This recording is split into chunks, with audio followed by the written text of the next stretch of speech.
And to that piece of lieutenant that's always on his podcast, bash us, him.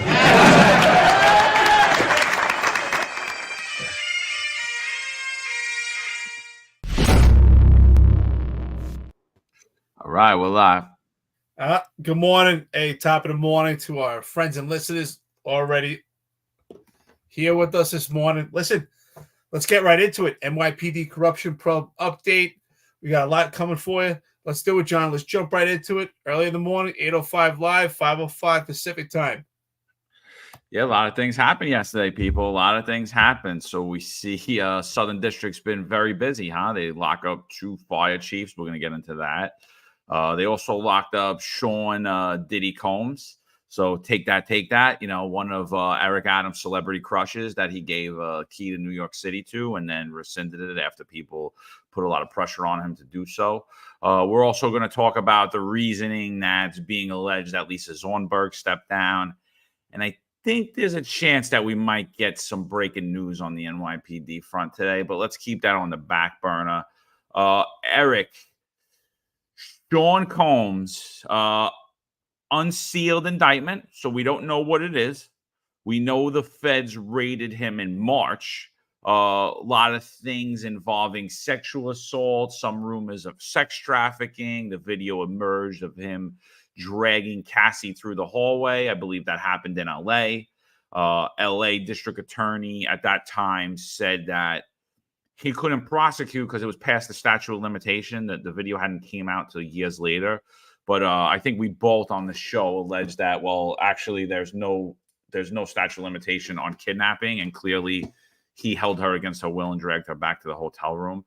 What are your initial thoughts about hearing Puff Daddy? Do you think Eric Adams is dead?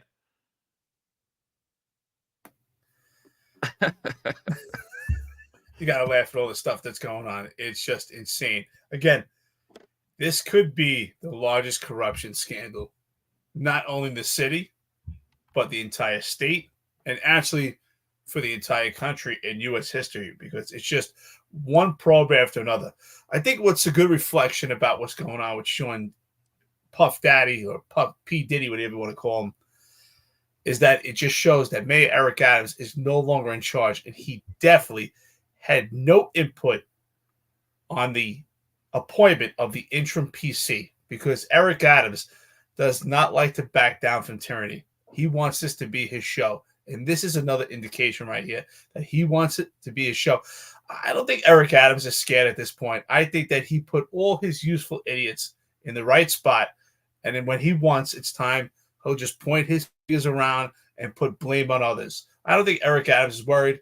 I think he's just a complete moron. What about as far as Diddy, right? He gives this idiot the key to the city. For what reason, we don't know. It's alleged he had shot up a club.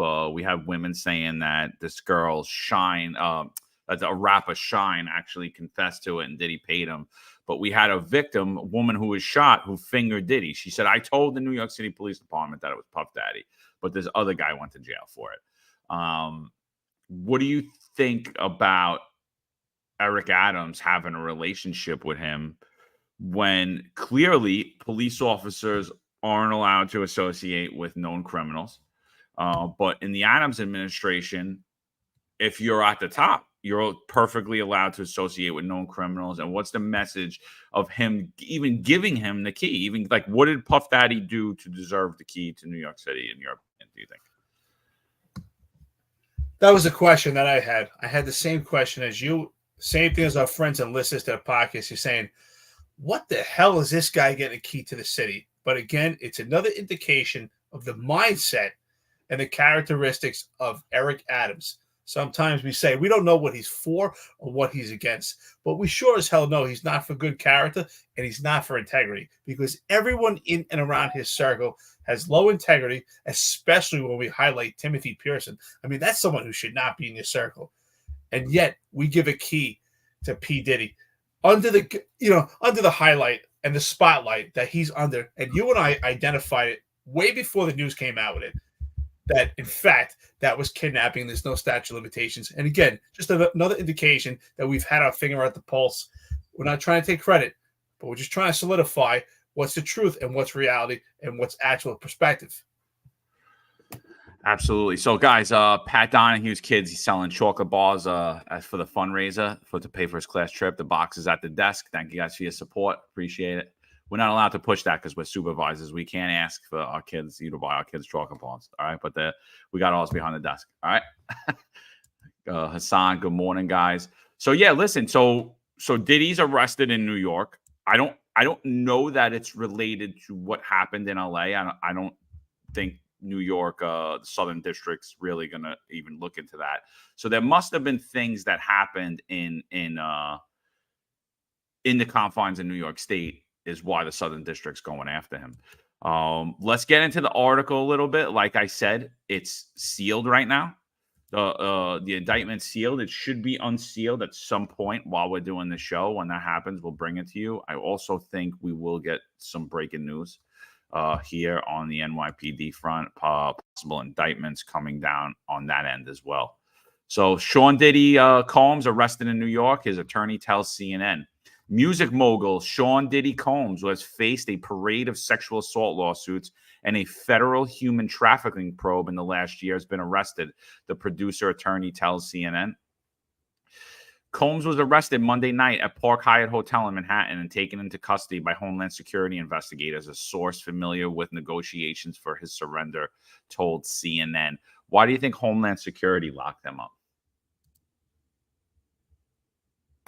Well, it's every indication because it's on the federal level. Absolutely. This is definitely an indication that's tied to his federal probe. There's a great comment here from Patrick Donahue. He's been on fire this morning. Is low integrity a side effect of having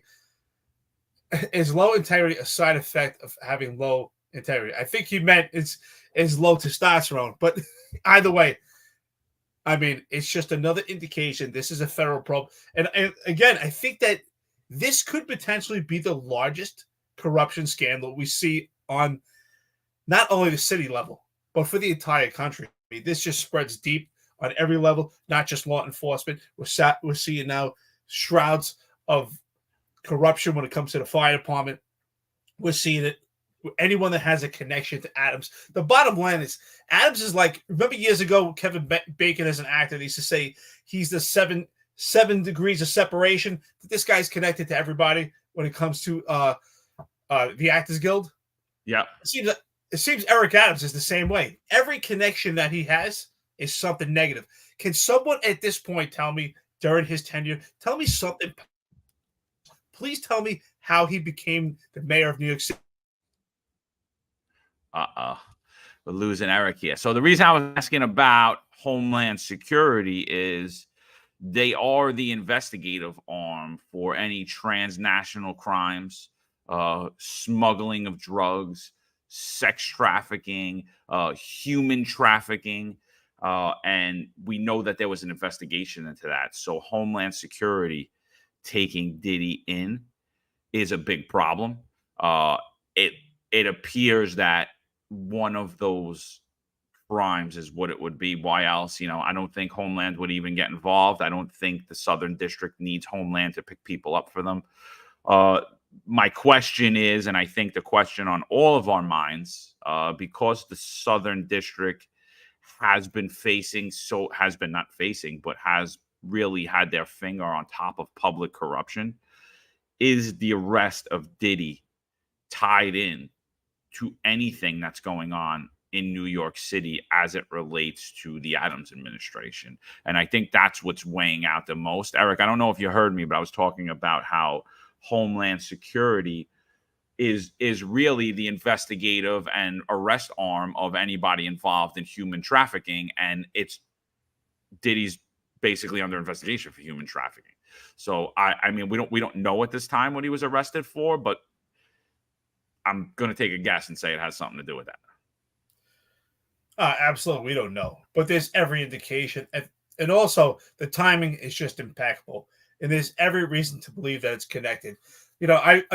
I say it all the time, John. You say it too. I don't believe in coincidences, and I sure don't believe in a coincidence on this either. Recently, we had the event where he had to remove the key, not by his own volition. Of course, he had to consult with his team, but again, The timing is impeccable. I don't believe in coincidences, and I'm sure, based on our observation at this point, we'll see a connection and we'll definitely see a nexus. I'm pretty positive. I would put my money on it. If I was a betting man, I would say there's definitely a connection.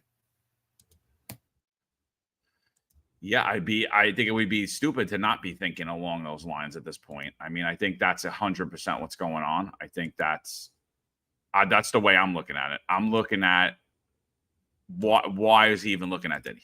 What are they even looking at Diddy for is the question.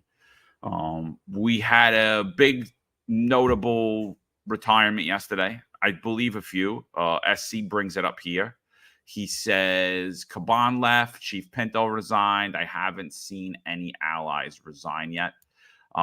So Pinto's left. It's also rumored that Sergeant Dennis Rodriguez left, head of the Dominican Association, president of the Dominicans Association. It's rumored that he left. And it's unconfirmed, though, at this time.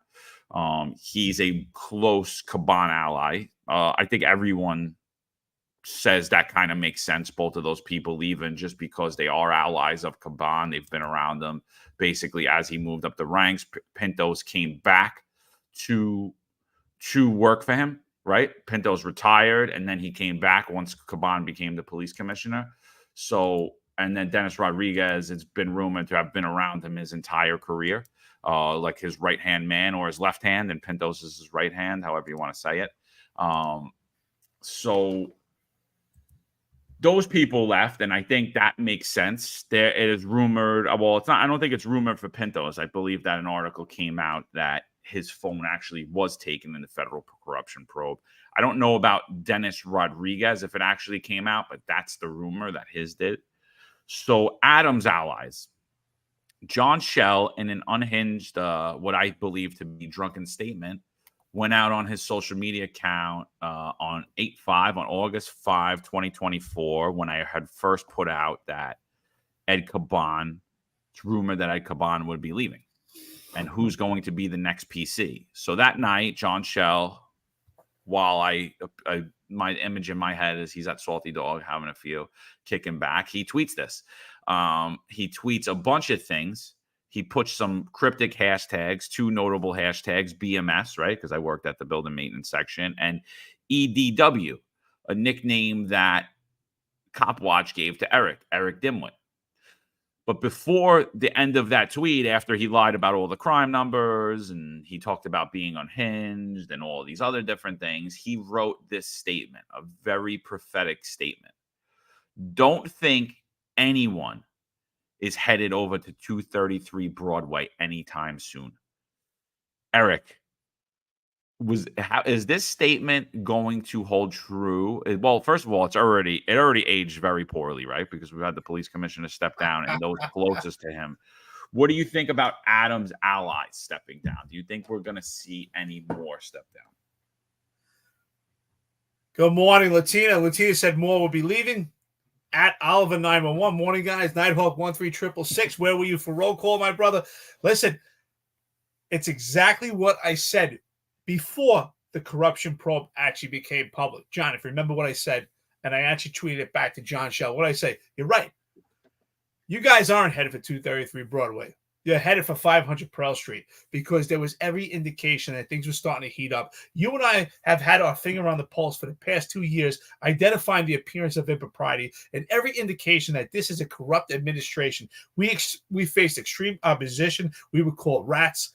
We were called all kinds of vile names. And what are people saying now? How do we look now? I guess our observations are on point.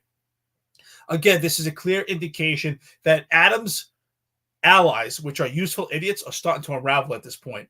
Look right now at what we see. Chief Pintos came back for this frivolous position that just doesn't even exist, and it's unnecessary. This goes back to what I've been saying, that there's way too many chiefs at the upper echelon of the police department, which causes more corruption, especially with this administration. We have people that have positions that have no use. It's absolutely ridiculous. It's going to unravel. And again, I hope that Ed Caban at this point starts singing, because he is not going to be the fall guy if he doesn't allow us to be, because he's just a smoke on the wheel.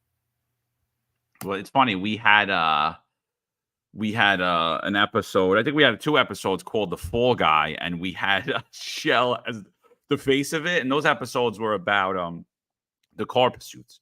You know, we both thought that those car pursuits were just a bad tactic. You know, we don't think it's something that should be in the mainstay in policing to ensure public safety in New York City. The danger to the public, the risk to the public outweighs the net gain that you'll get from locking these people up, and DA Alvin Bragg releasing them almost immediately if they even draw the case up whatsoever, or they dumb the case down the line, and nothing's going to happen. So we don't want to see little kids and old people and disabled people and cops and everybody else get run over while there's a crazy car pursuit in a metropolis in a dense location. So we put that out. I am hearing, though, I'm getting a lot of reports that, to answer your question, SC, I think you're going to see a lot of Adams' allies resign. I think you're going to see in the next coming days, or maybe the next month or two, you're going to see John Shell put his paper in. I think you're going to see Jeffrey Madry put his papers in. The younger guys, I don't know. The Kaz Daughtry's, the Tariq Shepard, the Tanya Kinsella, that are just like bordering on 20 years. I don't know. Remains to be seen. But if you see Shell put his papers in, I mean, this is just the ultimate quote. If you see Jeffrey Madry leave, then yes, Eric Adams has lost full control of the NYPD because they are his close allies. So if they go, the NYPD no longer falls under mayoral control, and the police commissioner is acting on his own fruition. Crowator makes a comment here. Good morning, brother. Word on the street is Shell put his papers in for 3/4. I haven't heard that, but that's quite interesting. I would not be surprised. Shell is a total schemer, a scammer, a real lowlife, a man of low integrity. I wouldn't be surprised at this point if he tries to stake himself some extra money, because he's just a man of greed at this point. Low integrity, low compromise morale, absolutely zero morality. Now, I'll tell you this at this point. We've been saying it for a long time. We even had an episode about nepotism when it started out with Kaz moving up the ranks and he was elevated to the civilian position coming from detective under Chief Madry. What do we see? Nepotism, an egregious form of nepotism under Eric Adams. And nepotism is a form of corruption. And it's so far, it's so high, such high level in this police department that now that we have this probe and the bonds are broken, it's completely unraveling. Tanya Kinsella has ties to banks through her mother. We have Madry has ties to Kaz Daughtry, which Kaz Daughtry and Madry have ties to banks and ties to Adams. We have Timothy Pearson and banks tied to Adams. It's just one entire circle of nepotism.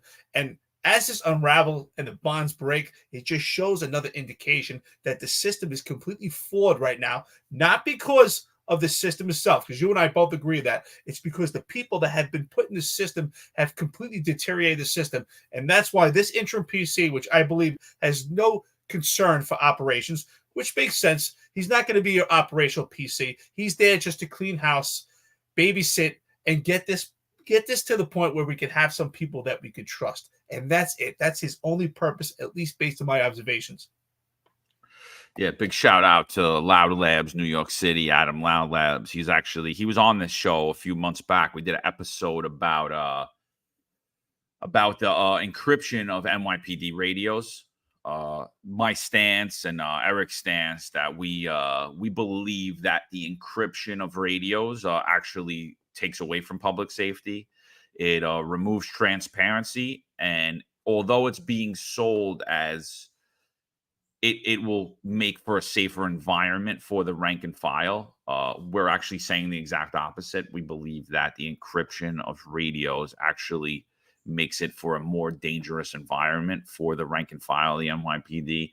And the reason that is when you can't tell the truth and the public can't know the truth, and you see these guys getting up every day and lying, God forbid something happens to you, but there's a political spin on it. The public will never know. Your family will never know. And you're putting the truth and you're putting everything in the hands of people who have proven time and time again that they're liars.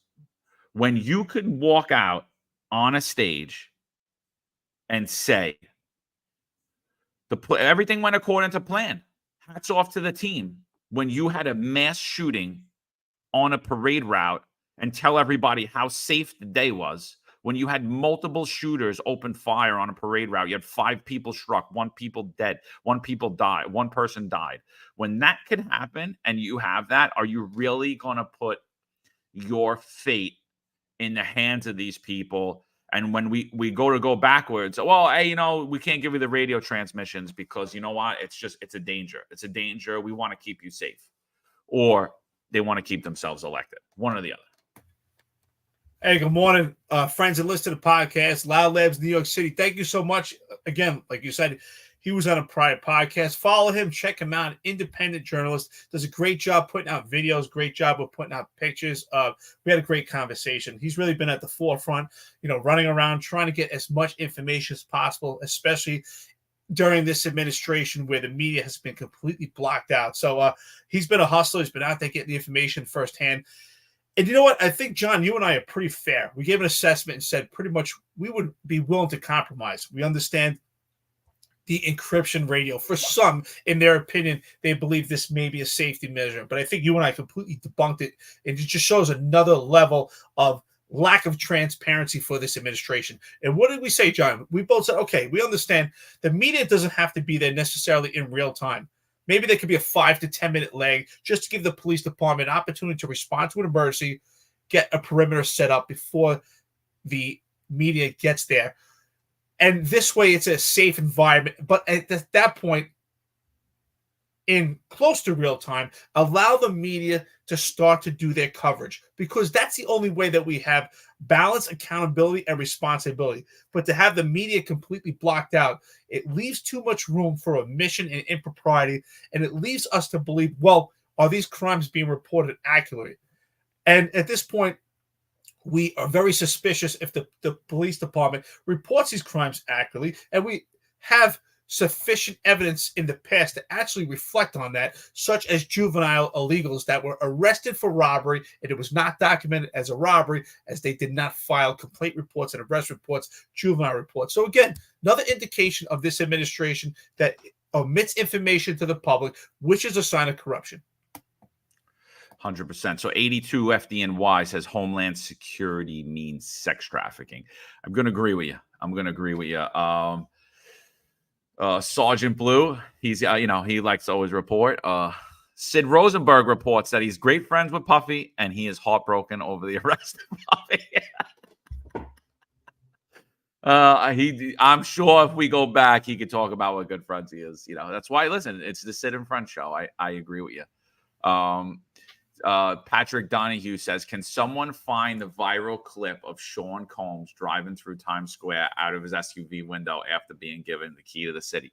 Yeah, that was a weird video, dude. I know exactly what you're talking about. I think I even shared it. I don't know that I'm going to be able to find it while I'm doing this. I got a million things I want to bring up. But while we have a lot of good friends from the FDNY that join here, I always say I should have took that damn test. I don't know why I didn't.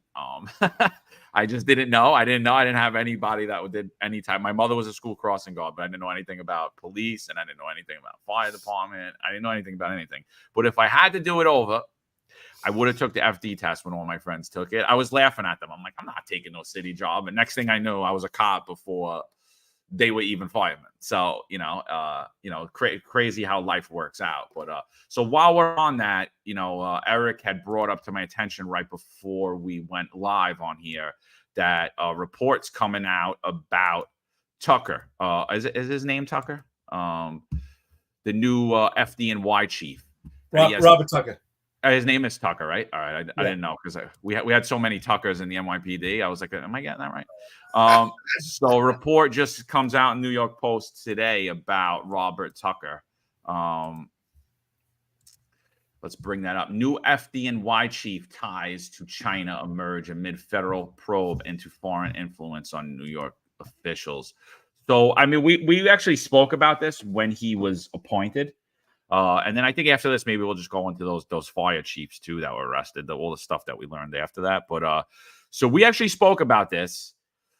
Rumored that Kavanaugh stepped down. This didn't come out publicly, but it's rumored that there was some type of relationship with her driver and something emerged, and she was basically a hit job was done on her, and she was taken out of this administration. That's the rumors that we're getting. I don't know that any of that's true. So she's gone, and then Robert Tucker comes in, right? At his appointment, Adams, his normal racist stance, he has the head of the Vulcan, the Black Firefighters Officers Association, come up and speak. He doesn't have any other of the fraternals speak, only the Vulcan Society. And he said, when I was going to appoint the new fire commissioner, I needed the approval of the president of the Vulcan Society. So I reached out to her, and she had to give me the okay, or else I wasn't giving it to him. And I guess the head of the Vulcan Society decided to pick an old white guy, male of privilege. So as Corn Pop would say, we're back to the old white man. However, what's notably different about Robert Tucker is, they tout him to have worked in the FDNY, which I believe he did in dispatch for a short time, but actually never worked in fire service. So we said then it was a complete political appointment. I don't understand why this administration hates firefighters. I don't understand why there's not someone in the ranks of the FDNY that can't lead the FDNY, that's not suitable to lead the FDNY. And, we continuously hear there's problems in the FDNY, but I personally believe they're a much more well-oiled run machine than the majority of city agencies. And I believe they even are a better run machine than the NYPD. And they treat their workers a lot better than the NYPD treats there. And they take care of each other. And there's more of a family environment there. Eric, what do you think about bringing someone from the outside? Because, I know he worked there for a short time, but to me, he's still an outsider, a child of privilege. Mother was involved, I believe, in city government her entire life, was friendly with everybody. What do you believe about Robert Tucker's appointment? Do you believe it's political, or is it because Eric Adams just found some old white guy and he's like, he's the best guy for the job? I had to go to the only black fraternal organization to appoint him, but I'm going to pick an old white guy. And she agreed. Everything Adams touches just turns to shit, just turns to a complete disaster. My cousin, which is like a brother to me, he's my cousin, but he might as well be a brother. He's been a firefighter for over 20 years. And, we speak in constantly about the FDNY. And the FDNY was running fine. It was fantastic. The brotherhood was amazing. The camaraderie was on point. It's definitely by far the most illustrious city agency of New York City. I mean, it's iconic around the entire world. Everyone knows FDNY. I mean, they have the most amount of camaraderie. It's a brotherhood. That unlike the police department, you could arguably say the police department can be run by an outside source or someone who's independent of law enforcement experience, because to alleviate potential corruption. But that's not necessarily a problem when it comes to the actual internal workings of the FDNY. Is there corruption? Potential for corruption? Sure. It's just been exposed with 2 chiefs in retirement that have been arrested. But the internal workings of the FDNY, not on the same level of the police department. It's a different nomenclature. It's a different animal. But it's based on brotherhood and camaraderie. You need someone internally that actually has fire experience, that understands what it is to be a fireman, understands the brotherhood. Because unlike the police department, these men and women, they live together. They live in these houses. They operate together. It's a different animal. This is a complete political appointment, complete political theater, just another opportunity for Mayor Eric Adams to have control. He does not want someone who's in that position, who's internal from the FDNY, that he does not have any say upon for Mayor Eric Adams, that's actually in charge of the FDNY. Again, another political appointment, because we know Eric Adams does not want the white male image. But this guy fits the mold when it comes to Eric Adams. We got an image problem in the FDNY and the NYPD. Let's appoint the old white man again. Okay, sure, I believe it. Joe Mango's late. Joe pale male still. just submit 28 at the desk. We appreciate it. All you guys that are just joining us, submit your 28s to the desk. Yeah, we got about 743 people in here. If you guys could just do us a favor, like and share out. I do have someone just did send me the Diddy video. I'll bring that up in a little bit. I'm not going to play the volume on it though, because I can't stand that dude. So I don't want to hear him or his music, but but all right, here we go. Let's get into this article a little bit. I don't know anything about it. I didn't read it. I just got it right now. Let's do it. New York Fire Department's new chief ties to China are coming in light against a backdrop of federal investigation into foreign influence on city officials. FDNY Commissioner Robert Tucker was previously the head of a private security firm where one of his clients was a billionaire who once admitted to the feds he worked for Chinese intelligence, according to reports. While in that role, Tucker also approved an email putting forward an ex-golf club hospitality worker, Lin Goon, for a top position in the New York Police Department, which he eventually got. Lin's link to the Chinese Communist Party were exposed by the Post last week. Before joining the FDNY, Tucker was a boss of TM USA LLC, a Manhattan-based global private investigation firm that once counted controversial Chinese billionaire Miles Guo as a client. Guo, also known as Guo Wen and Miles Kwok, among other names, was a convicted billion-dollar fraud scheme in Manhattan federal court. He faces decades in jail when sentenced in November. Guo, a pal of former President Donald Trump, advisor Steve Bannon, admitted to having worked with China's Ministry of State Security, but also claimed to be a victim of CCP harassment, according to the New Yorker. His lavish apartment at Sherry, Netherlands by Central Park was wired for sound to record his visitors, according to sources. A mysterious fire broke out while FBI agents searched the apartment last year. Authorities are investigating whether the blaze sparked remotely, according to reports. T&M began working for Guo in 2017, according to Chinese language media and court documents. Guo had worked with TM Security to install cameras in his apartment, but they no longer work for him, according to federal court papers in 2020. All right. I mean, listen, I'm reading this article right now. He has ties. He worked for a security company, and his client has ties. How do you know? How do you know? We could easily right now open up a security company, Chinese man in New York City, because China, there's a ton of them in New York City, right? A ton of Chinese people in New York City, or every other ethnicity from every other nationality is in New York City. How would you know that this person has ties to China? I don't know. I'm ties to communist China. I mean, the article is like, bleh, I don't know. I just think at this point, this was another opportunity for the Post to write an article that potentially could have a connection to this probe. It's kind of sexy, this story, but again, it has no teeth to it. You and I have made clear observations when it comes to things that have the appearance of impropriety that actually have teeth to it. I think at this point, I think that there's no indication that this has any teeth to it, and it's just a sexy story to add to it. I don't see anything at this point that really sticks out. Is that beyond the realm of possibility? No. But at the same token, if we're going to point our finger on that, why wasn't the Post pointing their finger on Banks and Security Company about 2 years ago when you and I put a finger on it? So again, here's another hypocrisy, right? Yeah, I mean, whatever. I'm not, this whole thing ties to, you could say that about us, right? You could say that about, they worked with this guy that was in the NYPD that Tucker or Adams appointed, and he has ties to communist China. I'm not dismissing it, but I don't even really think we need to read any more into this article. John, it's a complete witch hunt. It's a complete witch hunt. It's just a sexy story. I think it's honestly I'm a little disappointed on the Post. Who wrote the story here? Isabel Vincent. I have no idea.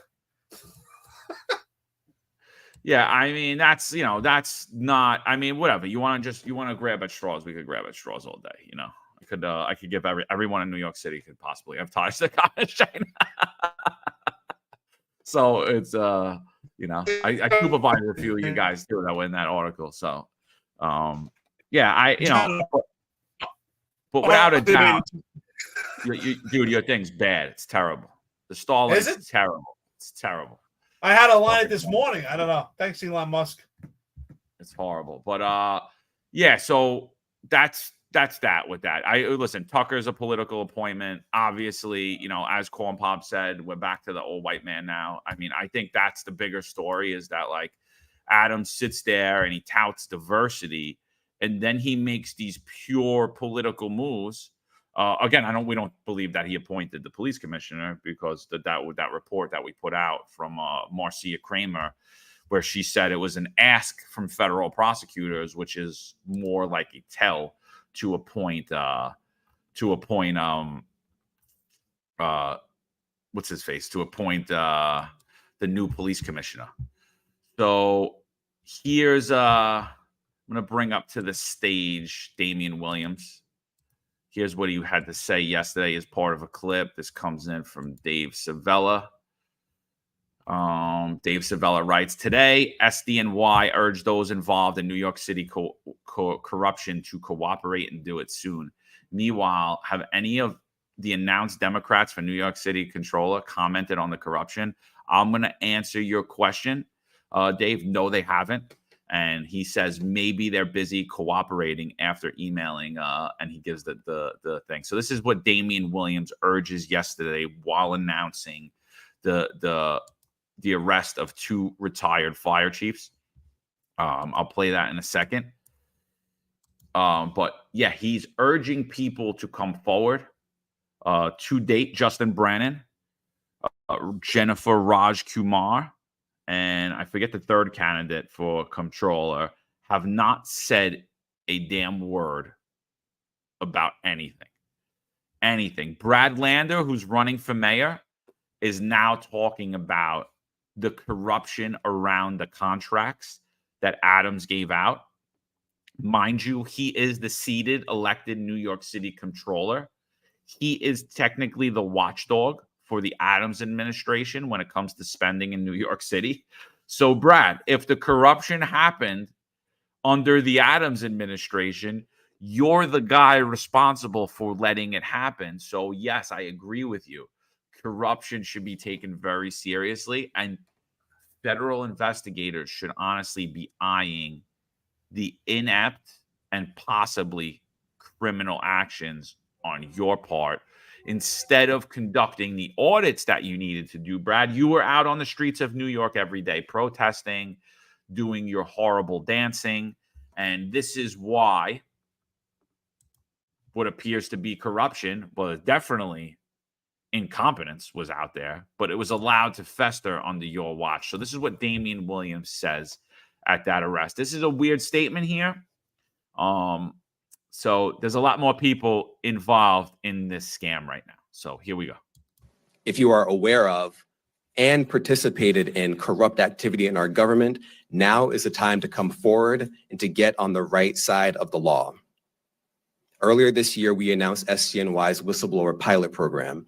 I encourage people who qualify to blow the whistle and to do it soon. You can report criminal conduct you know about by emailing usa.nys.wbp@usdoj.gov. If you are... What do you think about that, Eric? John, we speak about this all the time. Our friends and listeners on the podcast right now, most of them are either active or retired members of law enforcement, whether it's NYPD or an outside source. The bottom line is this. That may work for the fire department or other agencies, yes. Should you report corruption? Absolutely. Could they leave their names anonymous? Sure. But by God, if you're a police officer, you're in law enforcement, any rank, and you observe corruption, I don't want to hear that you're going to report it anonymously. Absolutely not. If you're in law enforcement, you're supposed to identify it, and you should report it with your name and put your finger on it. Absolutely. You should not report it anonymously. We're supposed to have a little more integrity of that and a little more fortitude. This message to me is clear that they have information on a lot of people that at this point that they want to just gather more information. Here's an opportunity for you to come forward before they come to you, and maybe they'll give you some type of deal and see who's willing to talk and get information. But to me, that's a little bit of a scare tactic at this point, which is good just to rile everybody up. But it's clear also at this point with this message right here that this investigation, this probe, is far from over. There's a lot more to come. I think Latina Brown said it earlier here. there's a lot more to come. Absolutely. That's another indication by this message here. I mean, he seems pretty fierce. He seems ready to go. He has his finger on it. I mean, we have enough whistleblower programs in the NYPD. But if you're a law enforcement officer, you're a member of law enforcement, you should identify it with your name. So Pat Donahue says, tell Eric to log out of the I Love New York Cops AOL chat room while doing the podcast. The antiquated dial-up is messing with his podcast feed. I agree with you, Pat. By the way, don't laugh. He has an AOL email. So, let's blow that up out there. Right? Or is it Yahoo? What kind of email you got? I have two, but I still have an AOL one. I'm definitely it's an AOL, right? It's an AOL. I know it. Yeah, it's an AOL. I'll give it out. I don't even mind. But this is listen. This is a Starlink. This is supposed to be upgrade. I'm traveling right now by RV. If anybody's interested, and that's my life. If anybody's ever interested in traveling by RV, contact me. I'll tell you all about it. How to purchase one, which ones to get. It's awesome. It's the best experience. I've been doing it for 2 years now. So if you're ever interested in RVs, let me know. I'll give you information about it. And it's really an awesome adventure. It's the most free you could live in this country.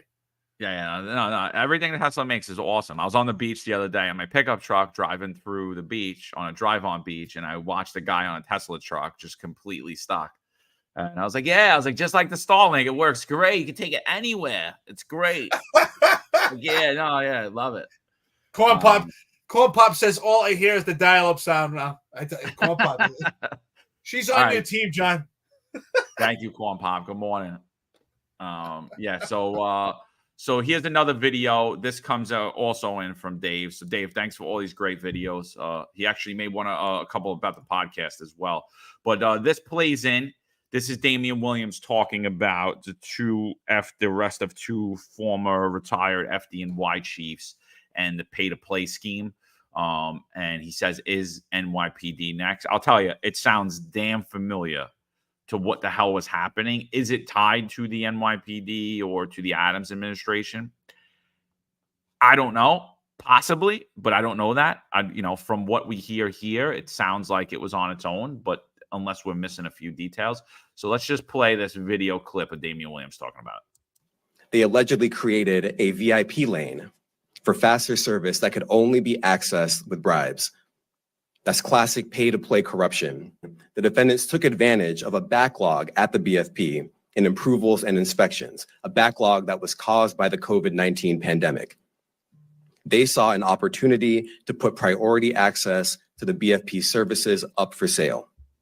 As we allege, Sacavino and Cordasco solicited and accepted bribes from a retired FDNY firefighter, a man named Henry Santiago Jr., who ran an unsanctioned expediting business. Acting in large part at the direction of Sacavino and Cordasco, Santiago promised customers that he could expedite or fast-track plan reviews and inspection dates with the BFP in exchange for payment. Now, how could he do that? Well, as we allege, by paying bribes to Sacavino and Cordasco, who would then help Santiago's clients skip to the front of the line. What do you think? Does that sound familiar to you, Eric? Sounds pretty familiar to me. It sure does. It sounds familiar to me. It's amazing the different facets of the probes that we have of corruption that's going on in this administration right now. And it just shows when you have people of low integrity, low morale, compromised integrity that just don't have any standards and they're self-serving. This is the byproduct. This is the outcome. And we see it's happening on every level, different angles. It's unraveling. It's out of control at this point. And we could thank Eric Adams because he's by far in charge of the city. And when you're in charge, you're supposed to take accountability, responsible. And I ultimately hold him responsible for the amount of level of corruption that we have. I hold him responsible for the egregious nepotism that we have in the police department. I hold him responsible for the inept, inadequate leadership that we have that's now made the streets far more dangerous for the police officers in the street. And I said it's going to get far worse before it gets better. And sure enough, 2 days after our podcast, after I had said that on New York's Finest Return Unfiltered podcast, we have two police officers faced with an adversary with a knife where they deploy their tasers stupidly. And I don't say stupid because they're stupid, because, again, it's a tool that's unintelligible. We have to stop relying on it. It's not effective. and our police officers face extreme adversity. Every agency at this point has to be probed because we don't know how much corruption could spread through other agencies at this point. And it's just unfortunate here. But here's a man who's on a mission. Clearly, we could see Damian Williams at some point. He's going to be a politician in our near future. And I'm not saying that as a hit job, but clearly he's on a mission right now. And again, I've been faced with extreme opposition. I'm wondering if you got the same phone calls. Oh, Eric Adams this is part of political theater. This is to get Eric Adams. Again, everyone somehow keeps excusing him. So are you excusing the amount of corruption that may actually show its teeth at this point because of Eric Adams? I don't buy it at all. Yeah, I mean, and the thing is, like, with all this stuff, all these guys have consultant firms, and just so everyone's aware, I know Henry Santiago. He grew up in my neighborhood. I grew up with him. Nice kid, always. I know he was a firefighter. But there's a lot of this going on for a long time. I'm not saying with Henry or anyone in particular, but throughout New York City, no one's running an expeditment business for New York City. That's illegal. No one's running a consulting business that consults the NYPD, for as far as how they take action. Now, they may consult in the background, but they won't be on the forefront. They're not going to be out in the street like, oh, I have a client here who's having a problem with you, and then we're advocating. That's, legally maybe. But like all this stuff's illegal. It's basically it's influence peddling. So what happened here is these guys were basically, you needed to get an inspection done by the FDNY, and there's a huge backlog, and maybe you need that inspection done prior to opening your business or whatever it may be, getting a certificate of occupancy, whatever you need that inspection for. And what Damian Williams is alleging here is that you would go to this consulting company and you'd pay him money and he would bump you to the front of the line. He would pay these two chiefs and so they're selling city services. Both of these men making very big salaries. I think it was alleged that they made $190,000 in bribes, which to me is chump change. It's complete jump change. I had done a search warrant a while back, and I forget how much money, cash money, we had recovered. Maybe it was like $50,000. I don't remember what it was, but I was always, and everyone that worked with me knows, when I would get an arrest and I would have 1 million vouchers, especially search warrant, you got 1 million vouchers. My main concern was, one, the prisoner didn't escape. Number two is I didn't lose any of the property, right? No one was touched my property. No one had access to the property that I had. And sometimes when you do a search warrant, you have bags and bags of property. So this one, I had a ton of drugs and I had about $50,000 in cash. I don't remember the exact amount, but it was a lot of money. And some girl, I'll never forget, she goes, "Oh, aren't you tempted?" She walks in. I'm like, tempted? I'm like, I'm going to get a few $1 million pension over the course of my life. Am I tempted over this? Absolutely not. This job provides a very good life for me. This is garbage. And I'm going to say the same thing for $198,000. You're going to throw away your career, your massive pension, because these guys all get big pensions. They're probably out on 3/4.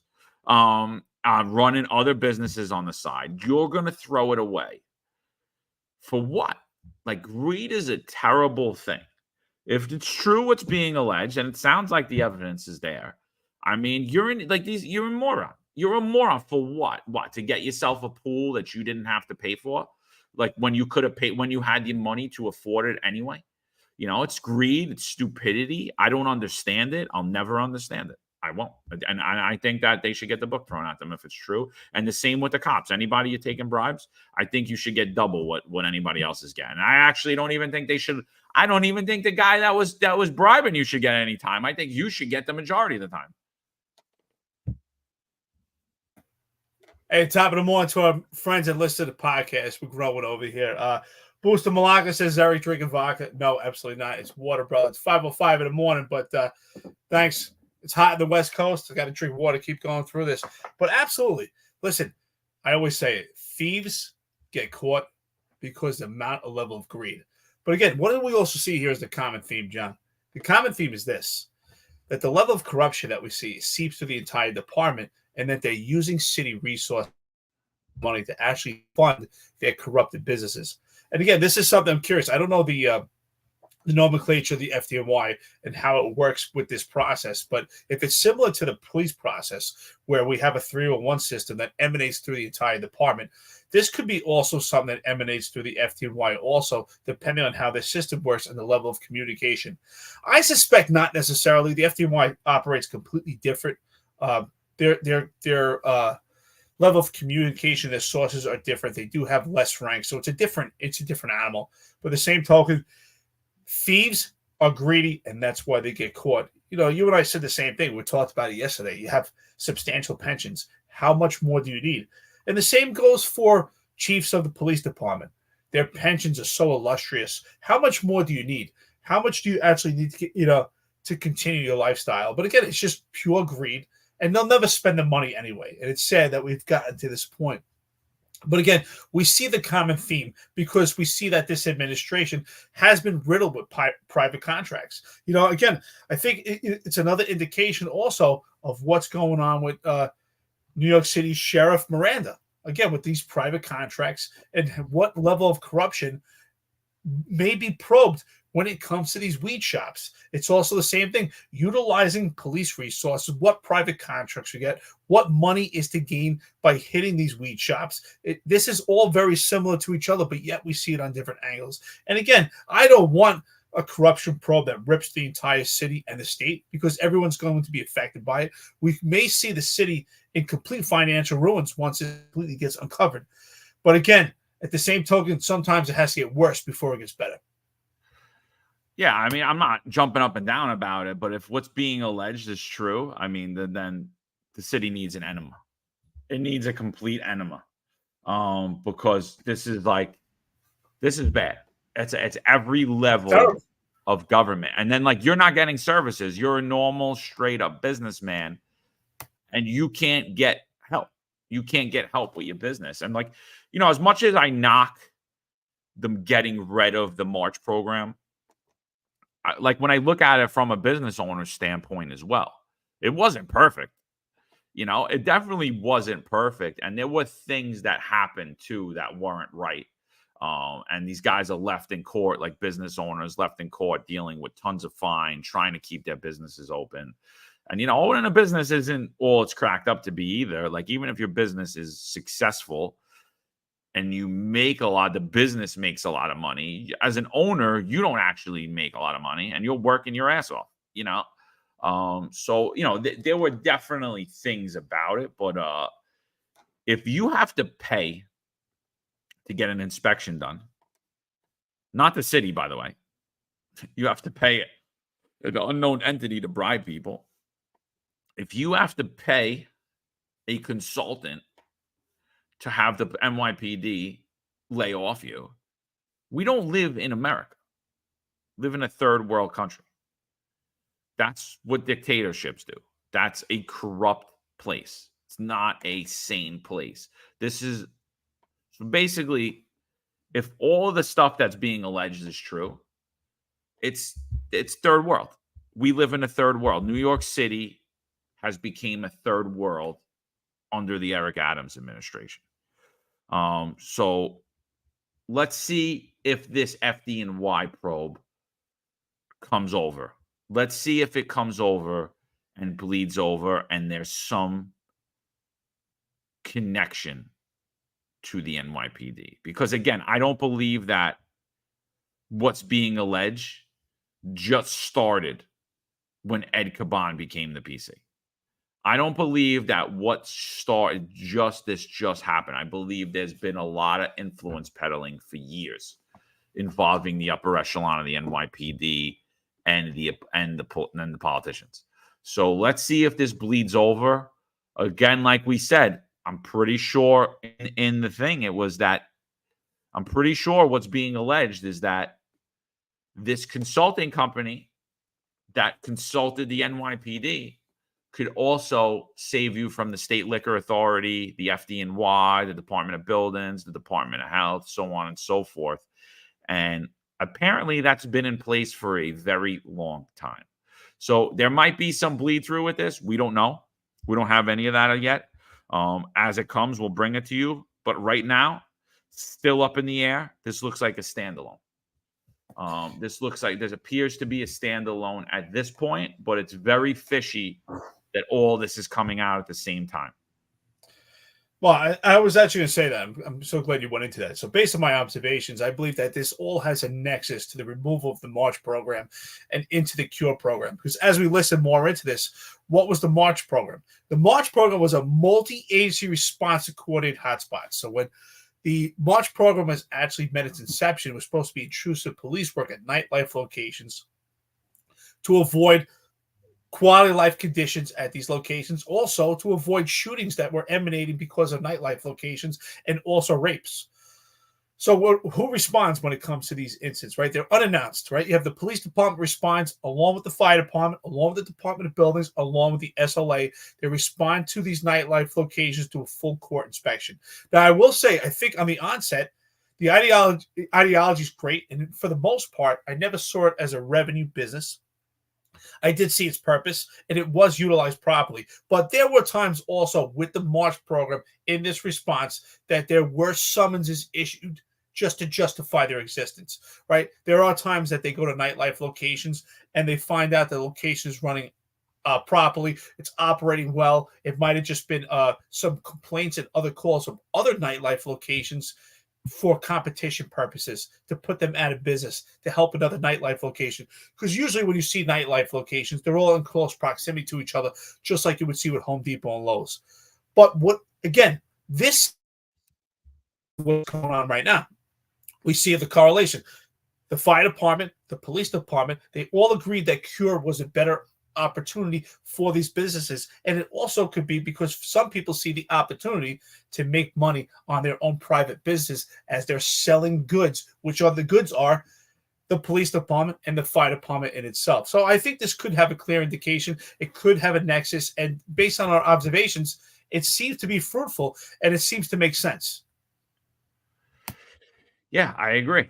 And, we'll continue with the corruption scandals and we'll bring you more. We got a lot of updates about what happened with Lisa Zornberg, why she actually stepped down, a few other things. But I think, we're seeing all the scandals around the Adams administration. We're seeing, he gives out keys to the city to his celebrity crushes who are all implicated in crimes, active crimes too. We're seeing the upper echelon of the NYPD all hanging out with known criminals, so much so that they had to change the definition of criminal association even after they fired one of their own for it. And before I do that, just a big shout out to Snake Plissken, donated $4.99 to the channel. Appreciate you, brother. He's been a longtime friend to the podcast. We appreciate you. Appreciate the donations, guys. But yeah, as we're seeing all of the corruption stemming around this administration, whether it's his deputy mayors, whether it's his campaign, how his campaigns were run, whether it's how his police commissioner and his police department moved, his self-proclaimed dream team, then they changed to the Gotham Brothers. We see how they moved.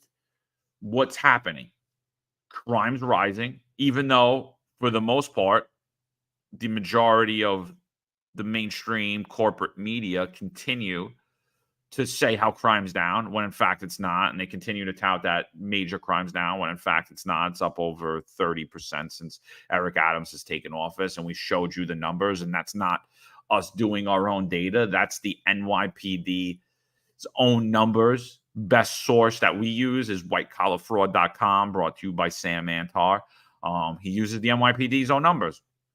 And by the NYPD's own numbers, violent major crimes up 32% since Eric Adams took office. So I don't know what when they talk about crimes down in the NYPD in New York City, they're talking about arbitrary time frames, 28-day periods, 7-day periods.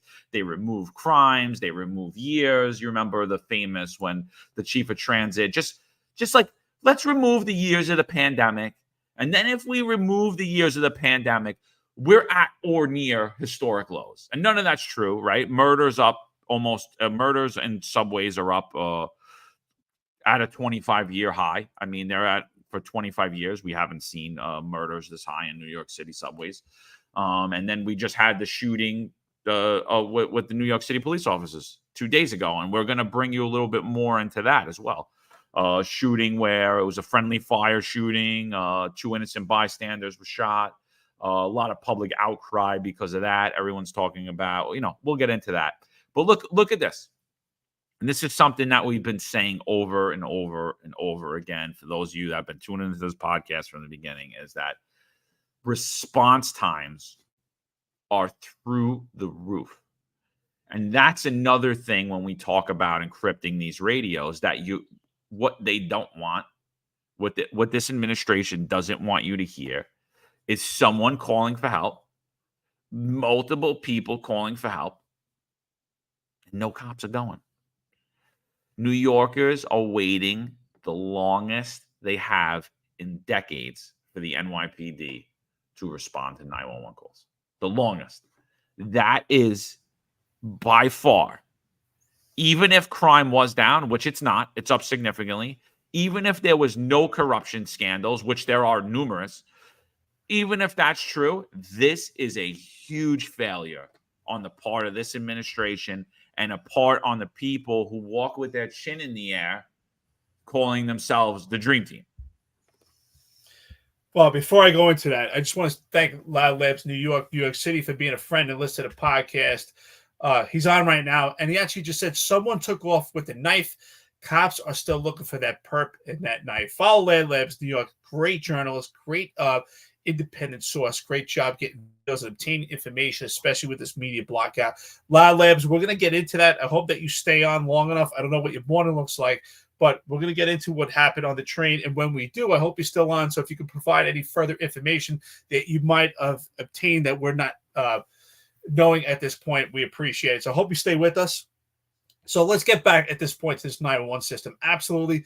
Something that I've been saying for a long time. John has been saying it too. We've had our finger on the pulse, and saying the amount of egregious appearance of impropriety just shows a potential level of corruption around Eric Adams and his administration. His appointments just highlight corruption. But even let's put that aside, right? Let's put all that aside. Let's go even further. Forget all that corruption ever happened, rhetorically speaking. Just based on operational procedure for this administration and the leadership. The leadership is inadequate.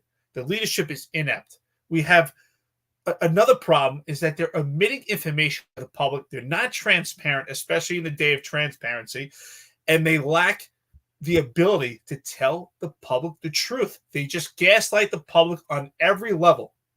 Loud Lab said it before, murders are up in transit. Absolutely. What they do is they distort information to make you believe that the truth is a complete lie and that the lie is the truth. And how do they do that, right? They manipulate it. It's all schematics. So, for instance, Kaz Daughtry was totaling the fact on a recent interview, right, with Lydia, saying that August was the best month they ever had in CompStat history. And you know what? I haven't had an opportunity to really delve down to it. I'm sure Sam Antar did. But what we've been seeing typically with this administration, hey, listen, if I gain 500 pounds this month, and next month I lose 300 pounds, that might be the most amount I've ever lost in my entire life. But did I really lose 300 pounds because I'm still up to 100 pounds? And that's the schematics and semantics that they play, just more gaslighting. This administration cannot be trusted. Forget about all the corruption. They're acting stupidly. They're inadequate, inept. The leadership is terrible. We have low morale in the police department, a horrible retention rate, and our 911 system is being affected by it. Public safety is completely deteriorated, and right now the streets are just horrendous for our cops around the street, our boots on the ground, and we see it day in and day out. And this corruption probe only makes it far more dangerous for them at this point. They are really under fire. It's a war on them right now, and they're the ones that take the brunt for it. Yeah, when Eric Adams came in and he had forced out thousands of us, like myself, over his Harvey Weinstein mandate, where it was put this in your body if you want to eat and work and get paid and keep your health benefits. We don't care that, we don't care that you have religious beliefs, and we don't care that you have medical issues, and we don't care that Everything we're telling you is a lie. You're going to do this to work. And we said, you're going to destroy New York City. You already had guys leave at the height of the riots. You had a ton of people leave. Ton of people. I don't want to deal with this. And they left. Those people that got fired and forced out on the mandates, they didn't leave. They stayed. They stayed, right? They stayed through all of it. They worked throughout the entire pandemic. You had people leave because of the pandemic. I'm not working under these conditions. You guys don't have this. You don't have that. And they left. Those people didn't leave. So he chased all these people out. They diminished the police force by thousands.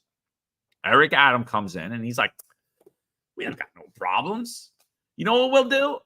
We just split them up. Instead of having 2 cops, we're just going to make 1. When you're on the parade route, we're just going to put 1 cop there instead of 2 together. When they're in the train station, we're just going to have 1 cop by himself instead of 2 together. The train station plan fails. I mean, the first day he puts it out, a police officer almost gets killed, wrestling with a suspect. They go falling down the stairs. The unions cry to him, and he actually pulls back. Right? He actually pulls back. Only one union cried to him, the police officers union, which I'll give them a little kudos for getting that done. It should have never been put in place, though. It should have been fought from day one, and it should have never even been implemented.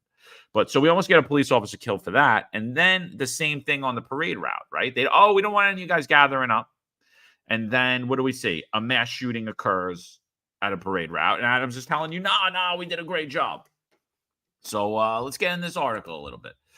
New Yorkers are waiting the longest time in decades for 911 as they grapple with dwindling ranks, thanks to Eric Adams. And he still, till today, could reinstate hundreds, if not thousands, of officers in an instant, and he refuses to do that. Instead, he spends more money fighting them in court each month than if he just paid out the 1 month and put all these people back to work, and he would basically fill his ranks back up. But he's an incompetent boob. And so it took officers an average of 15 minutes and 23 seconds to respond to 911 calls about a crime in progress in fiscal year 2024, or between July 1st, 2023 and this past June 30th, according to the annual mayor's management released by the city on Monday. The average is nearly a minute longer than fiscal year 2023, almost 5 minutes longer than 4 years ago, and the longest since the 1990s records show. Average response times were better in the past fiscal year for 911 calls reporting critical crimes such as shooting, robberies, or burglaries, the report said. Cops responded in 9 minutes and 24 seconds on an average in those cases. 9 minutes. Deputy Public Safety Commissioner Philip Banks, a frequent press conference attendee on such issues, was conspicuously absent from Monday's media scrum about the mayor's report. Banks, his brother Terrence, and a third sibling, City Schools Chief David Banks, are targets in a wide federal probe into potential City Hall corruption. None of the 3 have been arrested. Assistant Deputy Mayor for Public Safety Chauncey Parker, who was at Monday's briefing on the mayor's report, said the NYPD is focusing relentlessly on how to better protect and serve when it comes to response times, but did not give specifics. I think, you know what I think? They're going to point you towards a consulting company that could help. Eric, what do you think about this so far? You know, it's funny, John, we were talking about the other day, right? That your enemy, the enemy of your enemy becomes your friend. And at this point, we're also, it's kind of funny that we're kind of moving lockstep with these wacko lefties. I mean, you and I have both said the response times are going to be completely affected by this inadequate police department. There's absolutely no plan. They're not utilizing their resources properly. And who said at the same time? You know, our friend, our golden girlfriend, Lincoln Wrestler, who addressed the issue of response times to Chief Madry on a recent budget hearing with New York City Council. And what's quite interesting about that, I mean, he speaks from a place, he has no police perspective at all, and he was so condescending about it. But at the same token, he is right. What's going on with these response times? And we can tell you that the response times are completely affected because there's no plan at all with the police department right now. It's a diminished police department. The manpower and the numbers that they provide to the public is a complete lie. And we know it's a lie because the numbers supposedly are similar to the numbers that John and I had when we left. And yet we left 2 years ago, and we have a mass retention problem because of the shot, the mandate, because of police officers and law enforcement officers like myself that were targeted and no longer do what they're paid and trained to do. We have people that have to leave because of hypocrisy. We have people like Marlon Bethel that were terminated. And yet, what did Eric Adams say initially? His plan, his route to public safety would be to have the administrative police officers put on the street so that we have more resources. But again, all that we have with this police department is they're playing whack-a-mole because there's absolutely no plan. And why is there no plan? One is because they're inept and inadequate, because there was no vision and no direct line of leadership. We have Kaz Daughtry, John Schell, Michael Kemper at this point, kind of like their own MCs of the Wu-Tang Clan, and there's no actual team, and there's no vision and no pyramid of leadership. So hopefully right now with the interim PC that we can get it back to a paramilitary organization and we actually start to use our rank structure and our hierarchy because it works. Rank structure works. Ultimately, the small unit leadership breakdown is there in place for a reason because it's effective. And this administration just completely distorted the entire system and destroyed it. They didn't create a new, they just destroyed the system that we have. Yeah, so Parker said also did not say what is causing the troubling delays. So that they're working on it. They're working on fixing the delays, but they just haven't yet identified the problem, or maybe they have and they're just unwilling to tell the public because, again, like we've been saying, this is the least transparent administration ever. Relentlessly following up and using creative, imaginative, evidence-based strategies, they're going to drive that number down, he said of officials. Whatever. Long NYPD response times come as the department has its fewest members since 1990, according to its police union. Has even less than that. They're not telling you the truth. Again, everything about everything about this administration is to remove transparency. Officials also have said that traffic congestion and an overall increase in emergency calls have helped delay response time. Okay. Major felony crimes in New York City are up over 30% since before COVID under Mayor Adams' tenure. And our city is not getting safer. Wow. Whoa, Lincoln. Holy shit. Holy shit. Hell is frozen over yet again, my friends. I'm going to read that line for you one more time because maybe you've seen us tweet it. Maybe you've heard us say it. Maybe you've been hearing this for months, if not this entire last year. Major felony crimes in New York City are up over 30% since before COVID and under Mayor Adams' tenure. Our city is not getting safer, Council member Lincoln Ressler, Democrat from Brooklyn, said in a statement. The turnover and turmoil at the NYPD has undermined our public safety. Hell has just frozen over.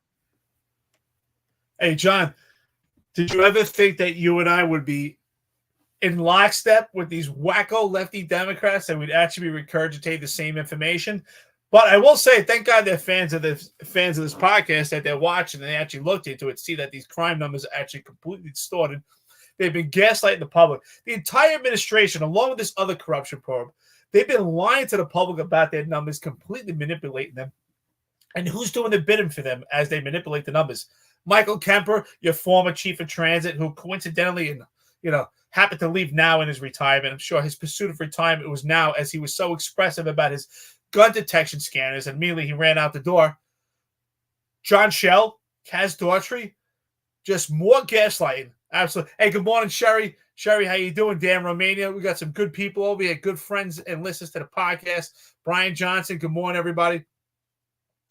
It's absolutely just more lies. They're distorting your truth.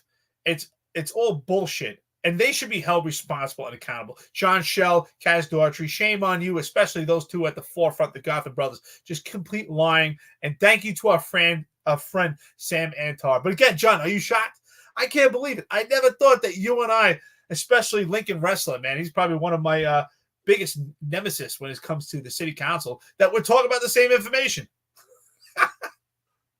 Well, I mean, listen, they're parroting a lot of what we're saying, you know what I mean? Because they need evidence to target the administration as well. So, a lot of the reason that crime's up over 30% since before COVID and under Mayor Eric Adams' tenure is because of these people.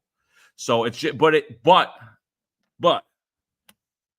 like when it comes to public safety, I mean, Lincoln Wrestler, Tiffany Caban, the rest of them have absolutely zero clue how to drive crime down. The same way that the NYPD has given an inept, incompetent response as to why 911 calls are up, just only to say that they're going to bring it down, is the same way that New York City Council passes bills, don't tell you how it possibly, where the evidence-based approach is, or how this is going to work, or have a clue how it's going to work, and only what they pass drives crime further up. So a lot of what they're doing is just parroting what we're saying. I mean, it's the truth. This has come out several times. Again, we've gotten this information from White Collar Fraud from Sam Antar using the NYPD's own numbers. Crimes up over 30% since 2019. And then even into the Eric Adams administration, crimes up, major violent crimes up, and even low-level crimes up. So all crimes up under Eric Adams administration. So they're just using it to go after the mayor. I wouldn't say we're in lockstep with them, because we're not, because when it comes to actually addressing public safety and creating common sense public safety legislation that the majority of New York City residents would agree is a good thing, that the majority of law enforcement experts would agree is a good thing, they have a complete inability to do that. So while I'm going to give a kudos to Lincoln for telling the truth here, do that, bring that same energy when it comes time to draft some policy too.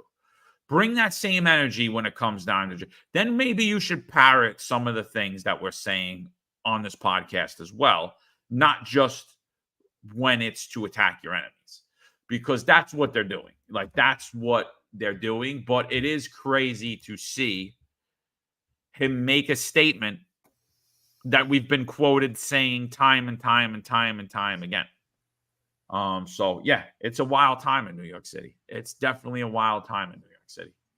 It's funny, right? I've been thinking about this for a while, and they have all these stupid positions that were implemented under this administration to hook up their friends and their cronies, just pure nepotism. But if they are going to create a position, there should be the chief liaison. I was saying for a while back, there should be a liaison, not the DCPI, but an actual chief that actually has a liaison to the New York City Council that actually gives perspective to draw up this legislation. Because the New York City Council, when they do create legislation that handicaps police officers and what they believe is actually accountability, responsibility, transparency, and in their inept minds is actually for public safety, in most cases doesn't work. It actually creates more of an obstacle for the police, and we see it how it hinders the police department and public safety. So what I would like to see is some type of liaison that works with New York City Council to give actual perspective. So that's my message to Lincoln Wrestler and the other New York City Council members that watch this podcast. You need actual police perspective, but it takes humility, because you're speaking from a place that you have no knowledge of. And that's what, again, I always refer to as the Dunning-Kruger effect. So you may think that you understand police work because you watch it on TV, but it's far more complex than that, even though you see the simplicities. Now, I want to say to one of the commentators here, I'm not sure what they mean by this. I don't know if they're a friend, listener, or a troll, but it's Raziel the Great. Cops are the answer to crime. No one will tell. I agree on that cops aren't the only answer, right? Cops are a potential solution and part of the solution. It takes a village to raise a child. It also takes a village to create public safety. It takes legislation, it takes politicians on the right path. It takes good leadership. It takes police. It takes real estate. It takes numerous factors. And it also takes a community. Community has to have a culture amongst themselves and respect for themselves and the police to work together. So I'm not sure if that's what you're getting to, but that's my response. Yeah. My visual someone's just correcting something I said. It's not illegal. What they're saying is not illegal to have an expedition service. It's not illegal to have a consulting service. It is illegal to have an expedition service, because how are you expediting claims from the city of New York? To consult, to do the proper paperwork, and to help you through the processes that are needed to keep your business up. Absolutely, that's 100% legit. That's a legit business model, right? Oh, you want to start a taxi business? You want to start a restaurant?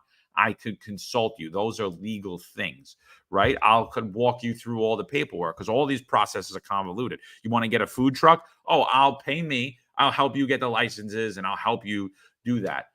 Expediting services for New York City, that should be completely legal. Because how are you getting these expedited? How are you getting your name in the front of the line if not for bribes? It's the only way. What? Bribes or influence peddling? It's the only way you're doing it. So I agree with you. But appreciate you actually giving the critique, because you're right. I think that did need to be clarified. But yeah, so let's continue with this. The overtime being paid to the struggling NYPD workforce soared past a record-breaking $1 billion in FY 2024. City Hall did not respond to the post for comment. So, of course, it always goes back to the overtime. And I'm going to tell you right now, I agree with these statements, because one, crime's up. Two, I said it a long time ago, and I forget when it was. They were talking about they were going to reduce overtime for the NYPD, right? And I put out a statement at that time. I said it's pure gaslighting. I said not only does this administration not have the ability to reduce overtime, cops are going to get even more overtime, because you have the most incompetent people in every level of the NYPD. There's no way that they could properly manage the overtime. So while they're sitting there telling cops, oh, we're going to take your overtime away, cops are calling me, oh, this is crazy, bro, I'm retiring. I was like, you're going to make more overtime than ever. I was like, you believe these people? Like, we've been going, how long have you known me? I've been showing you lie after lie after lie. Even when I was on the job, I've been showing them lie. I'm like, you're going to get more overtime than ever. I'm like, these are the most incompetent. They took the dumbest people in the NYPD. Yes, I'm talking about John Shell. Yes, I'm talking about Kaz Daughtry. Yes, I'm talking about Manny Cancilla. Yes, I'm talking about Jeffrey Madry. They took the dumbest people. I'm talking about Phil Banks. I'm talking about his brother. I'm talking about Ed Caban, the dumbest people, and they put them in charge of the largest police force in the whole entire world. Probably at one time the most competent police force in the whole entire world. They took the dumbest people amongst the ranks, the people with the least integrity, and they put them in charge. And you think they could manage overtime? They can't manage anything. They can't manage 911 calls. They can't keep their ranks filled. They can't manage. Again, like I said, the majority of these people couldn't manage a sector car. Never mind be a patrol sergeant. Never mind be a patrol sergeant. They couldn't even manage their own sector car if they were given the responsibility to do that. Prioritize, be able to weigh out decision-making, thought process. None of them have it. And I'm talking about Eric Adams, too. I'm talking about the mayor as well. I remember when those initial reports came out, John. Remember when those initial reports came out that they were going to reduce overtime? It would be a substantial cut to the police department. He had indicated that they were going to make cuts to different agencies. And what did we do, John? You and I started laughing, right? All the guys started running scared. Oh, my God, it's my last year on the job, and now I'm not getting on. And you and I were laughing like, are you kidding? It's not going to be reduced. If anything's going to be double, because there's zero plan. And sure enough, it was another indication that we were on the money. We were telling the truth. And now I get numerous calls. I'm sure you get the same calls, John, constantly. Oh, Adams is great. Look at all the overtime that we're getting, right? My pension's better than it's ever going to be. And you know what? Rightfully so. I mean, there's a good argument. You could say, hey, Eric Adams, in some ways, John, we have to admit, in some way, the call us and say Adams is the best thing that ever happened to them, on their level, on that surface, they're right. It is the best thing that happened to them. They're making a substantial amount of pay Oh, we lost because Eric he again. loves you and he cares about you. It's because he has zero plan right now, and this is just a byproduct, and you happen to be on the lucky receiving end. So, am I right, John? I mean, just completely like, and for some people, I guess they're right. He's great for them. I mean, the guy's a complete boob, you know. He's a complete boob. You know, and I was talking to one of my friends yesterday, and we were talking about Eric Adams, and we're talking about all the stuff that's going on. And he's like, could you imagine, though, if he never did the mandate? Could you imagine if he just stepped into office on day one and peeled back all of Bill de Blasio's nonsense? I'm going to let the NYPD cooperate with ICE. I'm not going to do the mandate. He's like, what would New York City look like today? He's like, first of all, Eric Adams would be a hero. He goes, more than likely, you would probably somewhat like him. And I was like, I'm like, yeah, I think so. I think that I think the city would be more in tune. I think the city would be safer. I think it would be a lot better for businesses. I don't think a lot of what happened in New York City would have happened if he just would have stepped in from day one. The dude would have been a hero. Now, I don't love any politician. You hear me bash every single politician. So I don't love any of them. They're human just like me, right? They're idiots just like all of us, right? So I don't think that I'm so much smarter than any of the people that I'm calling a moron either, by the way. So, I know that I'm also dumb and I say and think dumb things and I have to be proven wrong a lot. I've proven wrong a lot. So I don't think that either. But if he would have just peeled back all of the nonsense, just the easy stuff, the mandate, Eric Adams right now might, in the eyes of a lot of people, be a hero. And, and maybe the crises that we're facing really wouldn't be so bad. There wouldn't be a lack of cops. There wouldn't be a lack of teachers. There wouldn't be a lack of nurses. There wouldn't be a lack of firefighters. There wouldn't be a lack of anything, right? Our city positions would be filled. The response times would be down. Because the ranks would be filled, crime would just be down as well. Because crime would be down, it would be a better place for business. It would be a better place for tourists. It would be a better place for real estate. It would be a better place for all of these things. And if you allowed the NYPD to cooperate with ICE, there wouldn't be all of this violent crime going on that's added into the crime that New York City has always dealt with. But he didn't do any of that. So, I mean, it was a nice fantasy to play with. But what do you think about that? If he didn't do the mandate, if he would have just peeled back the insanity of Bill de Blasio just right away. Those two things. He didn't do the mandate and he repealed the executive order and allowed the NYPD to cooperate with ICE. Listen, I think it's a great fantasy, too. It's a great story. But it's $1 late, it's $1 short. I mean, it's like when people say, you know what, if I would have worked out this year and if I would have had a good diet, I'd feel good and I would look good on the beach. I would be in shape. Yeah. If all those things happen. And if all those things happen, we wouldn't be talking about Eric Adams. This podcast would still go on, but we would be talking about other topics. We wouldn't be talking about Eric Adams. So it sounds great. Yeah, that's the reality. The reality is if Eric Adams would have did the opposite of every move that he's ever made, he would be great. But then we wouldn't say it wouldn't be Eric Adams. It would be somebody else. But we'd be talking about Rudy Giuliani. Honestly, the opposite of Eric Adams is Rudy Giuliani. That's who we talk about. But before you go into this, I just want to say, Linda C, who's been a friend to the podcast, if she's still here, if it is Linda C, if it's a woman, it's a question. Do they get to keep their pension if they're found guilty? So I assume you talk about the actual corruption probe right now, right? That's a good question. So what we know right now is that if you're convicted of a misdemeanor, you get to keep your pension. If you're convicted of a felony, you do not. But what I do not know, and I've been looking into it, if anyone could tell me, if there's anyone here that's an esquire or in law, or you just actually have the information. And John, maybe you know yourself, I don't know. If you're convicted of a crime, though, that's related to corruption, does that affect your pension going forward? And that I'm not sure, even if it's a misdemeanor. John, do you know? I got to look into that. Well, it's like, all right, I'm going to just give you this example. What I am sure of is that after you complete your 20 years of service, if you then get arrested for a felony while still active, you lose your pension. If you're retired, you keep your pension.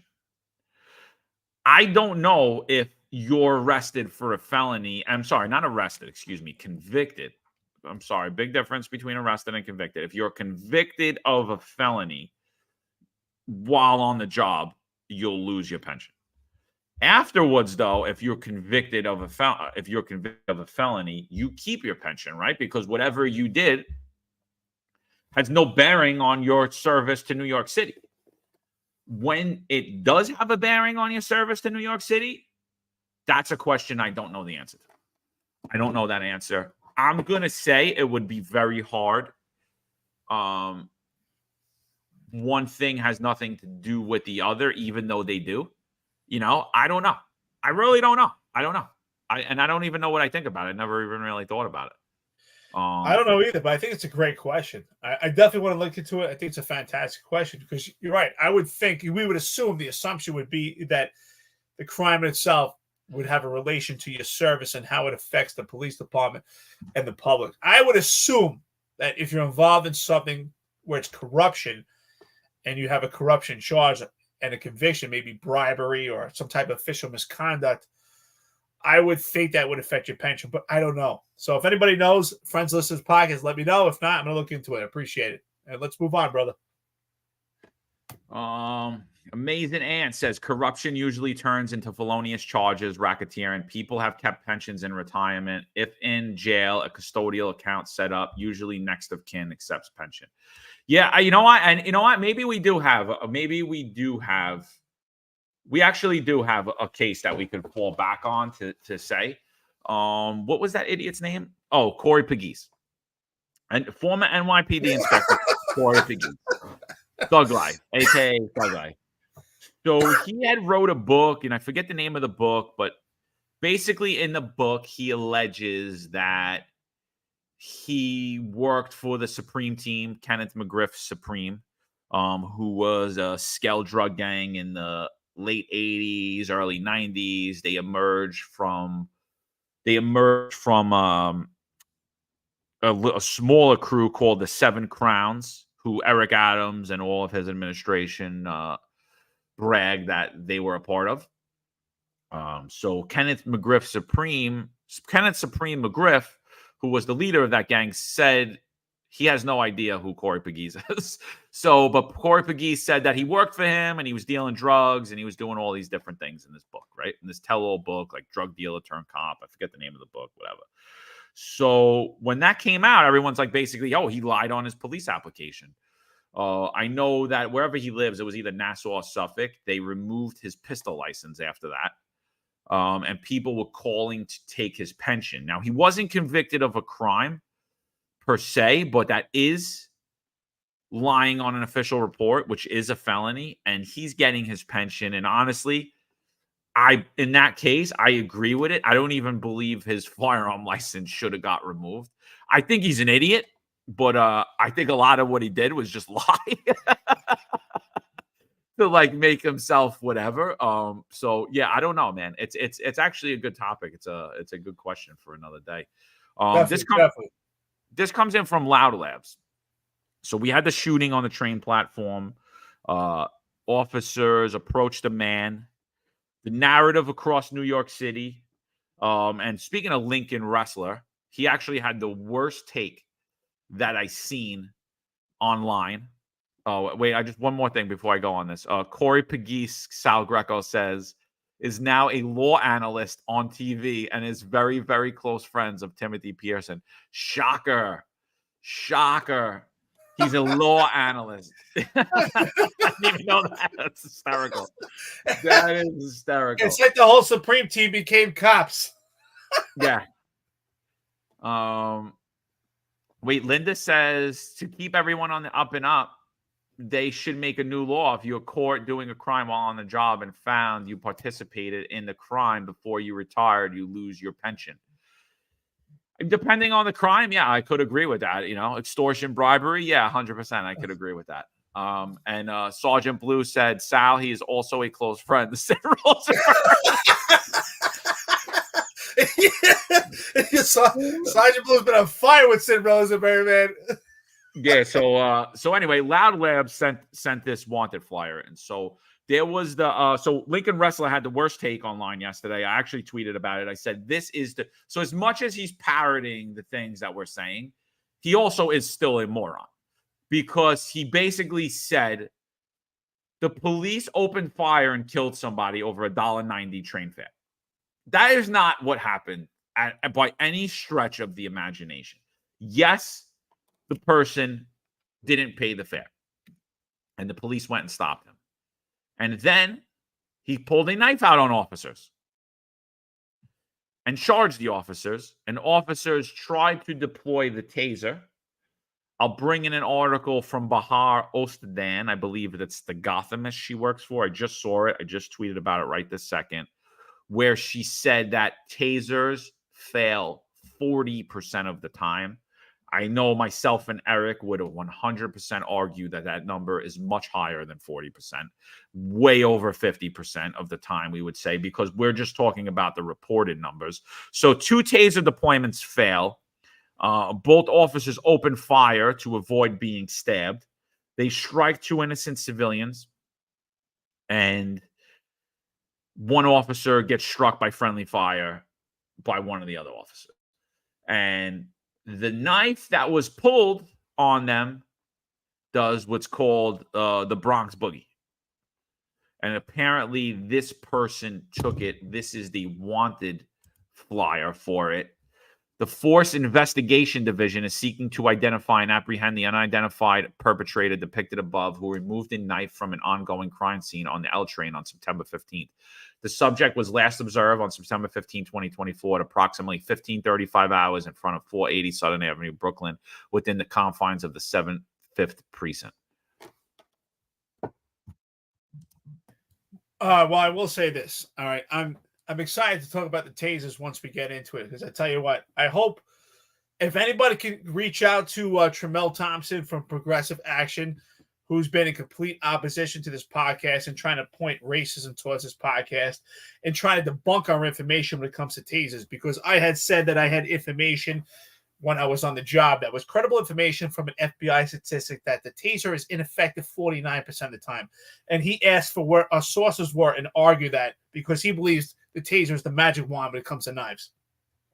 And of course, he comes from zero police perspective, and he's been terminated by the MTA, just completely riddled with bullshit himself.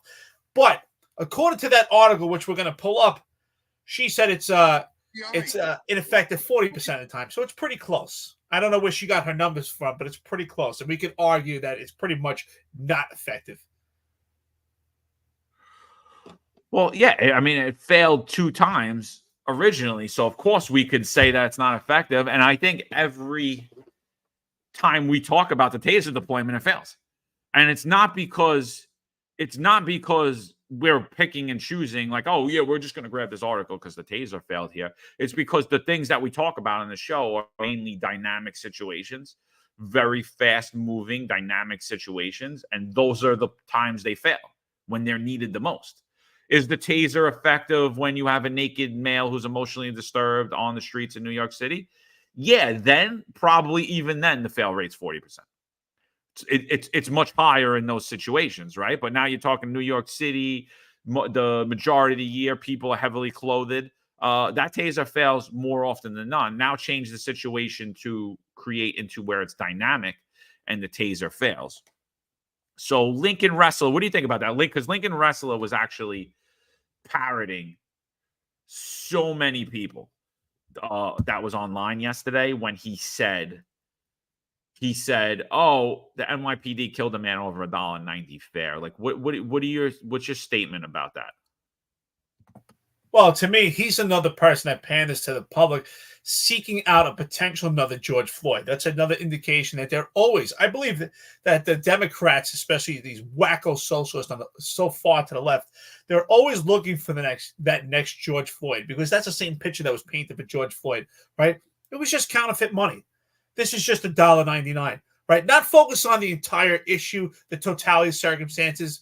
They just focus on something that will highlight for the public, that will become sexy and distort everyone's perception, because most people don't actually read the entire article. Most people in New York City, unlike us who are active, retired, and we engage in what's going on in law enforcement and it's important to us, most people, let's be honest, they go on through their day and they actually don't know the intricacies of a shooting involving the police department. Yeah, they read a title. They're just so busy in their lives to hear about a shooting.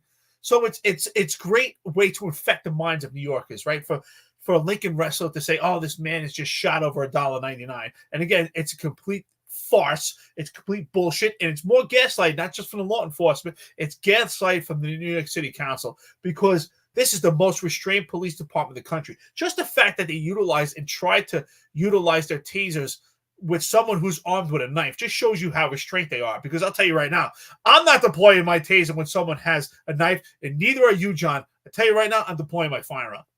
100%. You pull a knife on me, sorry, your mother should have raised you better. And I'll stand up in front of any judge. I don't care, and do whatever you got to do to me, because I'm not taking that chance. That's absolutely, like, you're threatening my life and the life of others at that moment in time. Whatever happens. But a couple of things here. One, Adam, yes, we did speak about the Gracie safe wrap. I don't want to get sidetracked on it. I believe it's a complete gimmick. It works good on the mats. It works good when someone's on the ground. It works good in a controlled environment. I don't think it's something you're going to see New York City police officers deploy in dynamic situations. Obviously, wouldn't have helped here. And we don't even know how they get into the safe wrap system, because obviously the safe wrap starts when the individual's already on the ground. So, is it great? Do I like Renner Gracie? Yeah, I do. I think that he's a good advocate for police sometimes, but that was a complete gimmick that was brought up because on this show, we said over and over again, till today, we still have zero training on how to bring a perpetrator or resisting perpetrator to the ground and not violate the diaphragm law. And while they introduced the safe wrap system as a response to this podcast, not Rainer Gracie, the NYPD reached out to him to introduce something. While they did that, he developed something that he was asked to develop, and he came up with the best he could, and it still violates the diaphragm law, and it still doesn't tell you how to bring a resisting perpetrator to ground. The other point I just want to bring in is what Driver's Seat said here, and Eric, if you could respond to both of these. He says, why are 3 cops following a turnstile jumper? People are helping themselves to goods at CVS, Best Buy, and luxury stores. The city is out of control. And just the Driver's Seat, I hear what you're saying. And I don't agree that we should let people just do that either, right? Because those people could potentially be armed as well. Why are they going? Why is it a crime to steal $1.99? But you can steal a $900 Louis Vuitton purse and walk out of the store? You're 100% right. I'll tell you why. Because the people leading this city are complete morons, and everything they do is gaslighting. Everything they do is political. They care more about funding the MTA than they care about public safety in New York City. I agree, by the way, that 3 cops should follow a turnstile jumper. And obviously, the turnstile jumper was unhinged. He was armed, and he was a danger to everybody on that train. And it wasn't just because he didn't pay the $1.90. That's just what raised the cops up to him. And he 100% agree with them stopping that person. I agree with enforcing laws. I agree with enforcing all laws. Like, what's the motto of Alvin Bragg's office? One standard of justice for all. That's the motto I agree with. Unfortunately, in New York City, it depends. One standard of justice, depending who you are and what you do. Well, I definitely want to push back on driver's seat, right? I would argue that as many cops as possible, I have no problem. If there were 5 cops there, I have no problem with them pursuing one potential person of interest, a subject that evaded the fare on the train. And here's why. It goes back to what I say. If you're a friend or listen to the podcast, you would hear me say this constantly. It's not one person. So for the layman's person that does not have police perspective, it's one person they're encountering with.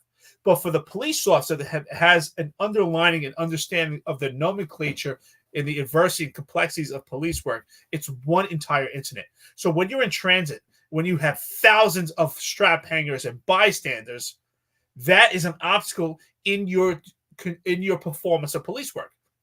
So you have this one person of interest, and it's actually one incident. You have this one person of interest. This person needs to be confined, which could take 2 or 3 police officers to isolate. You need police officers also to watch the strap hangers to create an obstacle for them to walk around so that you have a safe location to conduct your police work in case turn into a tussle or something that's physical. You have to watch the trains to make sure no one's going to go off the tracks. There's so many facets to it. It's not one person. It's one incident. It could even take 10 cops, especially if you have a violent perpetrator. So do I understand what you're saying? Should shoplifting be addressed? Absolutely. But that's a complete different animal, right? We also work in a public sector and also private sector. So yes, shoplifting is important, but we also have to have those private companies on board also.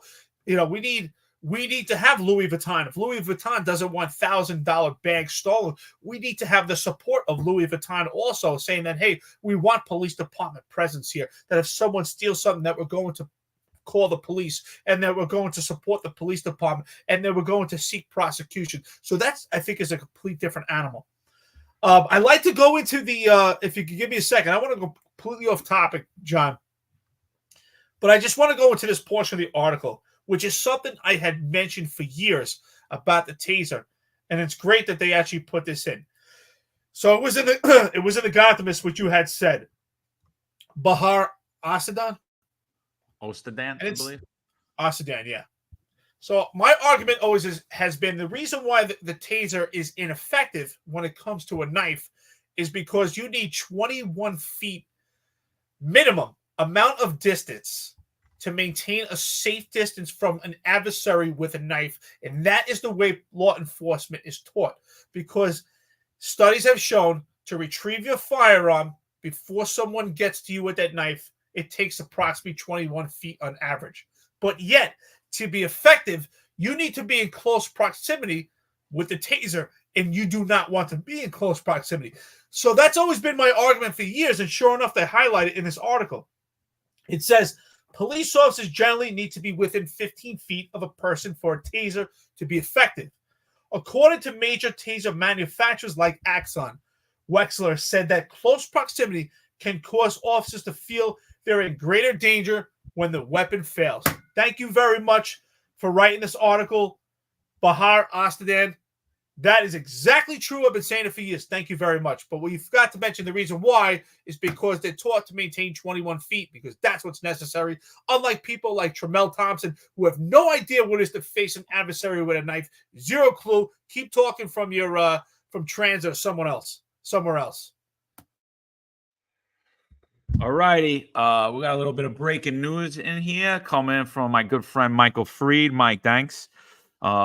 Thanks for the shout out. Charges just came down for Diddy. So Sean Diddy Combs charged with sex trafficking, racketeering, and prostitution after arrest. Sean Diddy Combs was hit with several charges after being arrested by federal agents Monday. Documents obtained by TMZ Tuesday ahead of Combs' court hearing revealed that he had been charged with 3 counts of racketeering, conspiracy, sex trafficking by force, fraud, or coercion. The unsealed indictment comes hours after Bad Boy Records founder 54 was detained at the Hyatt Hotel in New York City amid a criminal investigation into sex trafficking and other misconduct that led to his Miami and Los Angeles mansions being raided by feds in March. He was caught off guard by the apprehension and has been living in a hotel for several weeks, according to NBC News. In a statement, Combs' lawyer, Mark Agnafilo, condemn his client's arrest. We are disappointed with this decision to pursue what we believe unjust prosecution of Mr. Combs by the U.S. Attorney's Office, he said. Sean Diddy Combs is a music icon, self-made entrepreneur, loving man, family man, and proven philanthropist who spent, just lost it. Whatever. The lawyer puts a statement. Eric, what do you think about these charges? Well, it's funny, right? We talked about this corruption probe. And what is the corruption probe? Centers around racketeering. And what's one of the charges? Racketeering. So there definitely could be a nexus to Eric Adams. I wouldn't be surprised. It definitely highlights it. I mean, prostitution, that's another thing that we suspect. I've heard alleged rumors that there's potential prostitution surrounding this administration, especially Ed Caban, and also human trafficking. This is what we heard. It's been alleged by Sal Greco at Casa Fritos. This is a rumor that we've heard. He's heard. So it's all seemed that it may tie in together. Yeah, I mean, this is big news here because again, he's a friend of Eric Adams, right? This was a dude that got the key to New York City. This is who Eric Adams surrounds himself with. Breaking now. Let me just reset the space real quick. There's 1,217 people on here. Excuse me, 1,270. I think I'm getting tired here, but 1,270 people on here. We're talking about the corruption probes all around New York City. We're talking about New York City crime, politics, all that. We're going to bring you up-to-date minute notifications if anything else emerges. But right now, we just got a report that Diddy's indictment has came down, and he's indicted on sex trafficking, racketeering, and kidnapping charges. He is also recently was given the key to New York City by New York City Mayor Eric Adams. New York City Mayor Eric Adams, after getting demolished online, numerous memes, everyone making fun of him, no more so than us.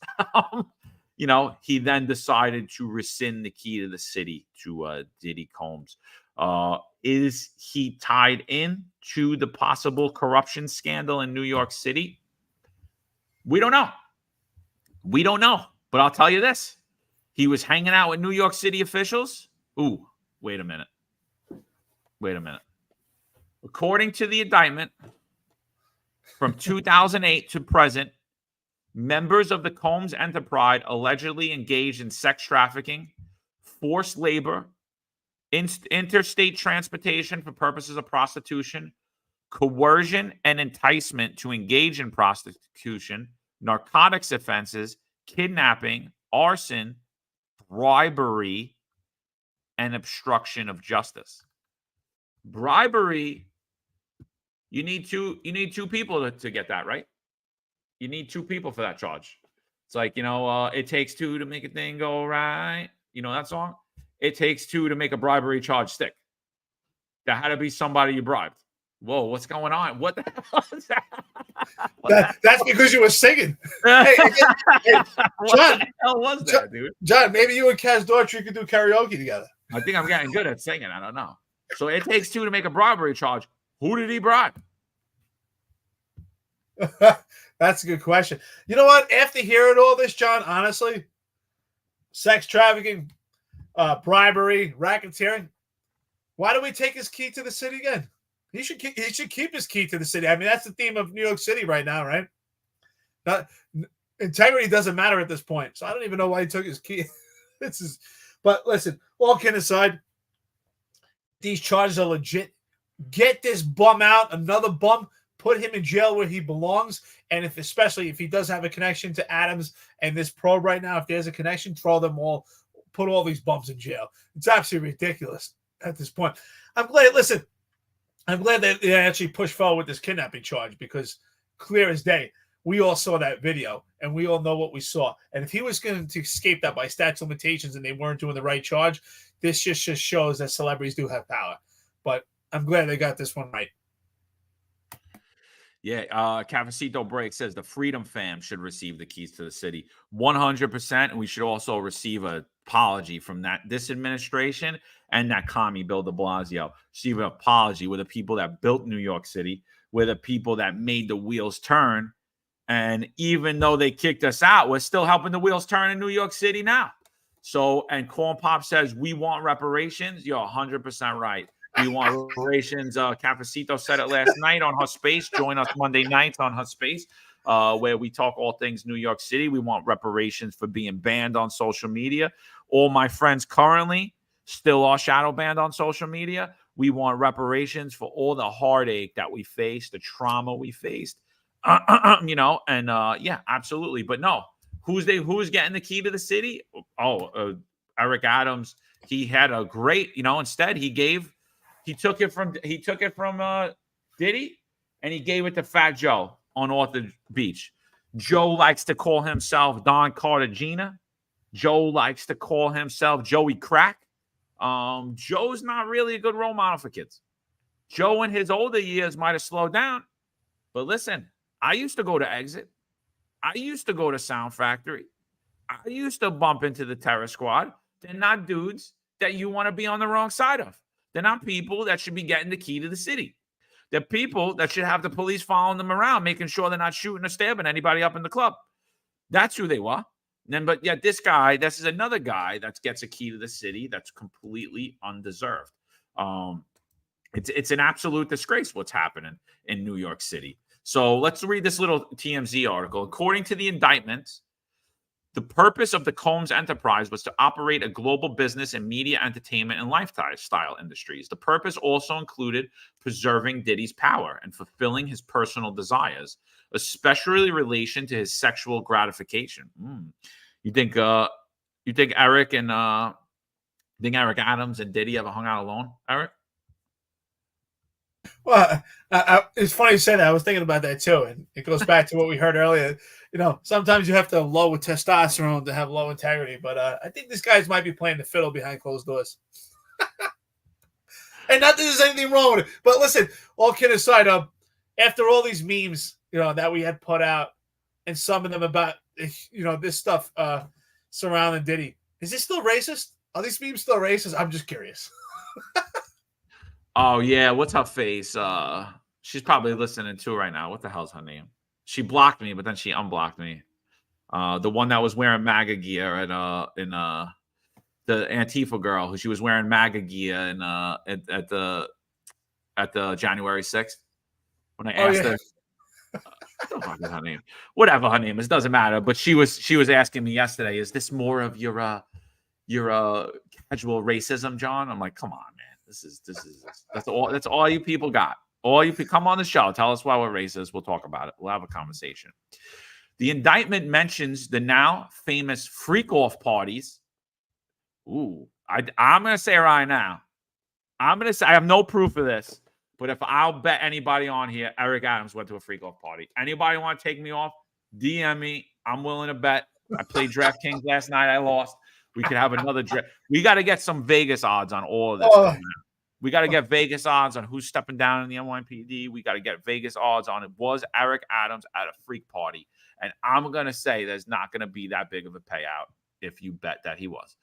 Calling them elaborate and produced sex performances that Combs arranged, directed, masturbated during, and often electronically recorded. The indictment alleges Combs lured women into his orbit under the pretense of a romantic relationship and then used force, threats of force, and coercion to cause victims to engage in extended sex acts with male commercial sex workers. After the freak-offs, Combs and the victims typically received IV fluids to recover from the physical exertion and drug use. The indictment doesn't include details on the kidnapping allegations under the incurred in California, as did arson and bribery. I mean, well, we could say right there, right? Like me and Eric, I think we're the first people to point out that Cassie incident was kidnapping. And, that is 100% not that DA was gaslighting everybody saying, oh, it's past the statute of limitations. No, it ain't, my friend. As for the drug charges, they alleged to intent to distribute narcotics, including cocaine, Oxycontin, Xanax, GHB, the date rape drug, and ketamine. What do you think about this, Eric? I was always, looking at this stuff saying, I don't get it. These guys, first of all, Diddy, you're a celebrity. You got all this money. Even Adams, right? Like, there should be no problem getting women. And if they like to flip the other way, if they want to get boys, there should no problem getting them too. But, but this just shows it's all about power and greed. That's why they do these things. It's crazy. It's like, sounds like some Bill Cosby stuff. I mean, drugging all these people. This is sick stuff. These people belong in jail. They belong nowhere near politics, especially running New York City. So I don't know, John, who's dirtier? These people are animals, but you guys, you didn't get the mandate. You refused to get the shot. You couldn't keep your career, but these animals get a key to the city. This is insane. This is the upside down world. Can we please? I can't wait to just get rid of the. It's like, I hate to give Robert De Niro credit, but it's like the movie Taxi Driver. It was like, just got to get rid of all this scum. It's like this city is just full with just disgusting people right now. It's insane, man. Sergeant Blue says Fat Joe is a good friend of Sid Rosenberg. These are my. You're beating Corn Pop today.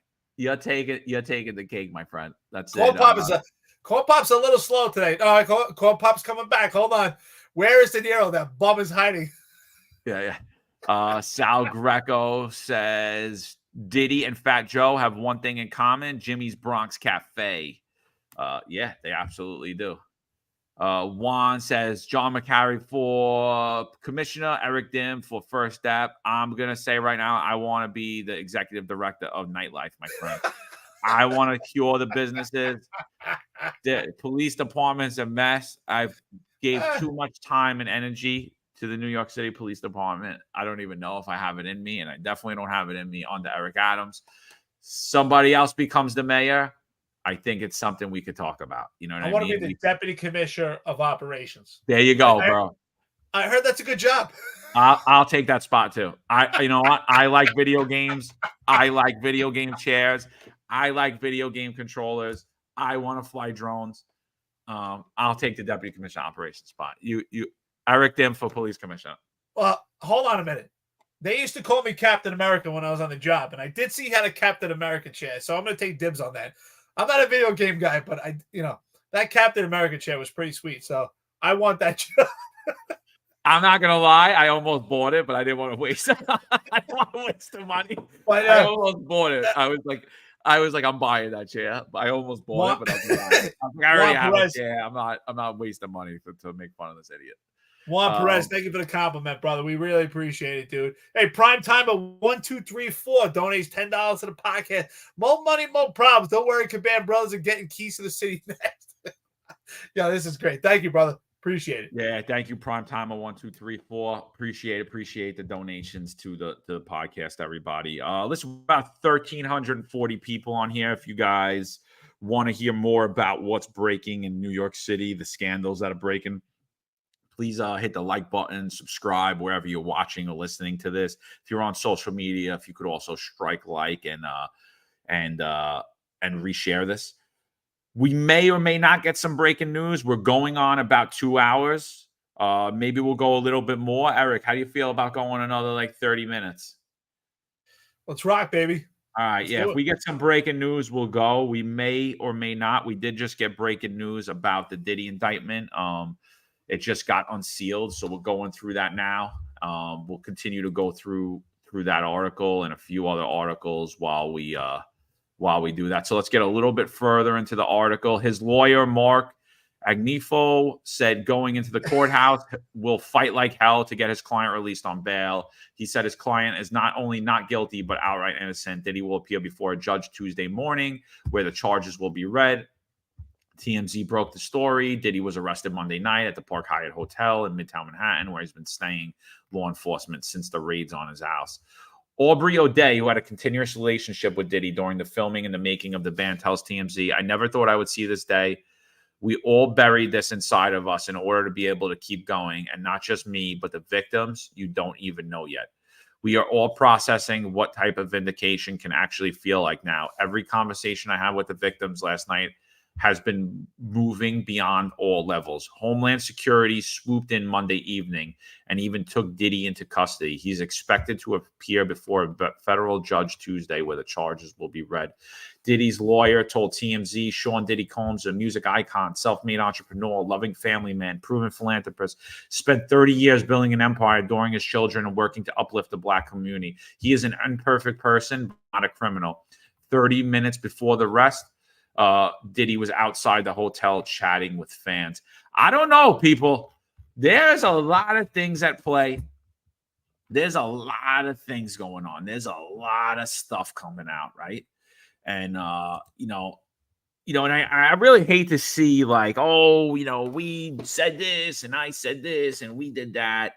I really, there's a lot of bad things going on right now. There's a lot of bad stuff coming out in New York City, a lot of corruption scandals, a lot of high-level people that everyone for the last, I think, 4 years said are untouchable. The crimes don't matter. Nobody cares. You have this moron that's always on the show. He's probably on here right now saying, the job always wins, bro. All these defeatists, all these people that say nothing matters, they get away with everything.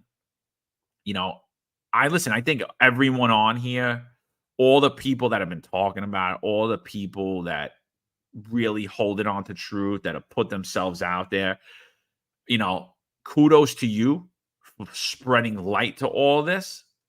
But I got to give a big kudos to these investigators as well for moving through, for being able to push past the corruption, because it's not easy on their end either to make these arrests, to get these indictments, to fill out these subpoenas, to go through with their process.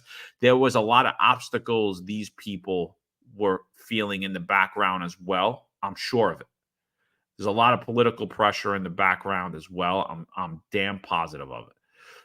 But the thing I see the most here is the hand of God at play. And I'm going to say right now, what we're seeing right now is a great revelation. We're all imperfect people.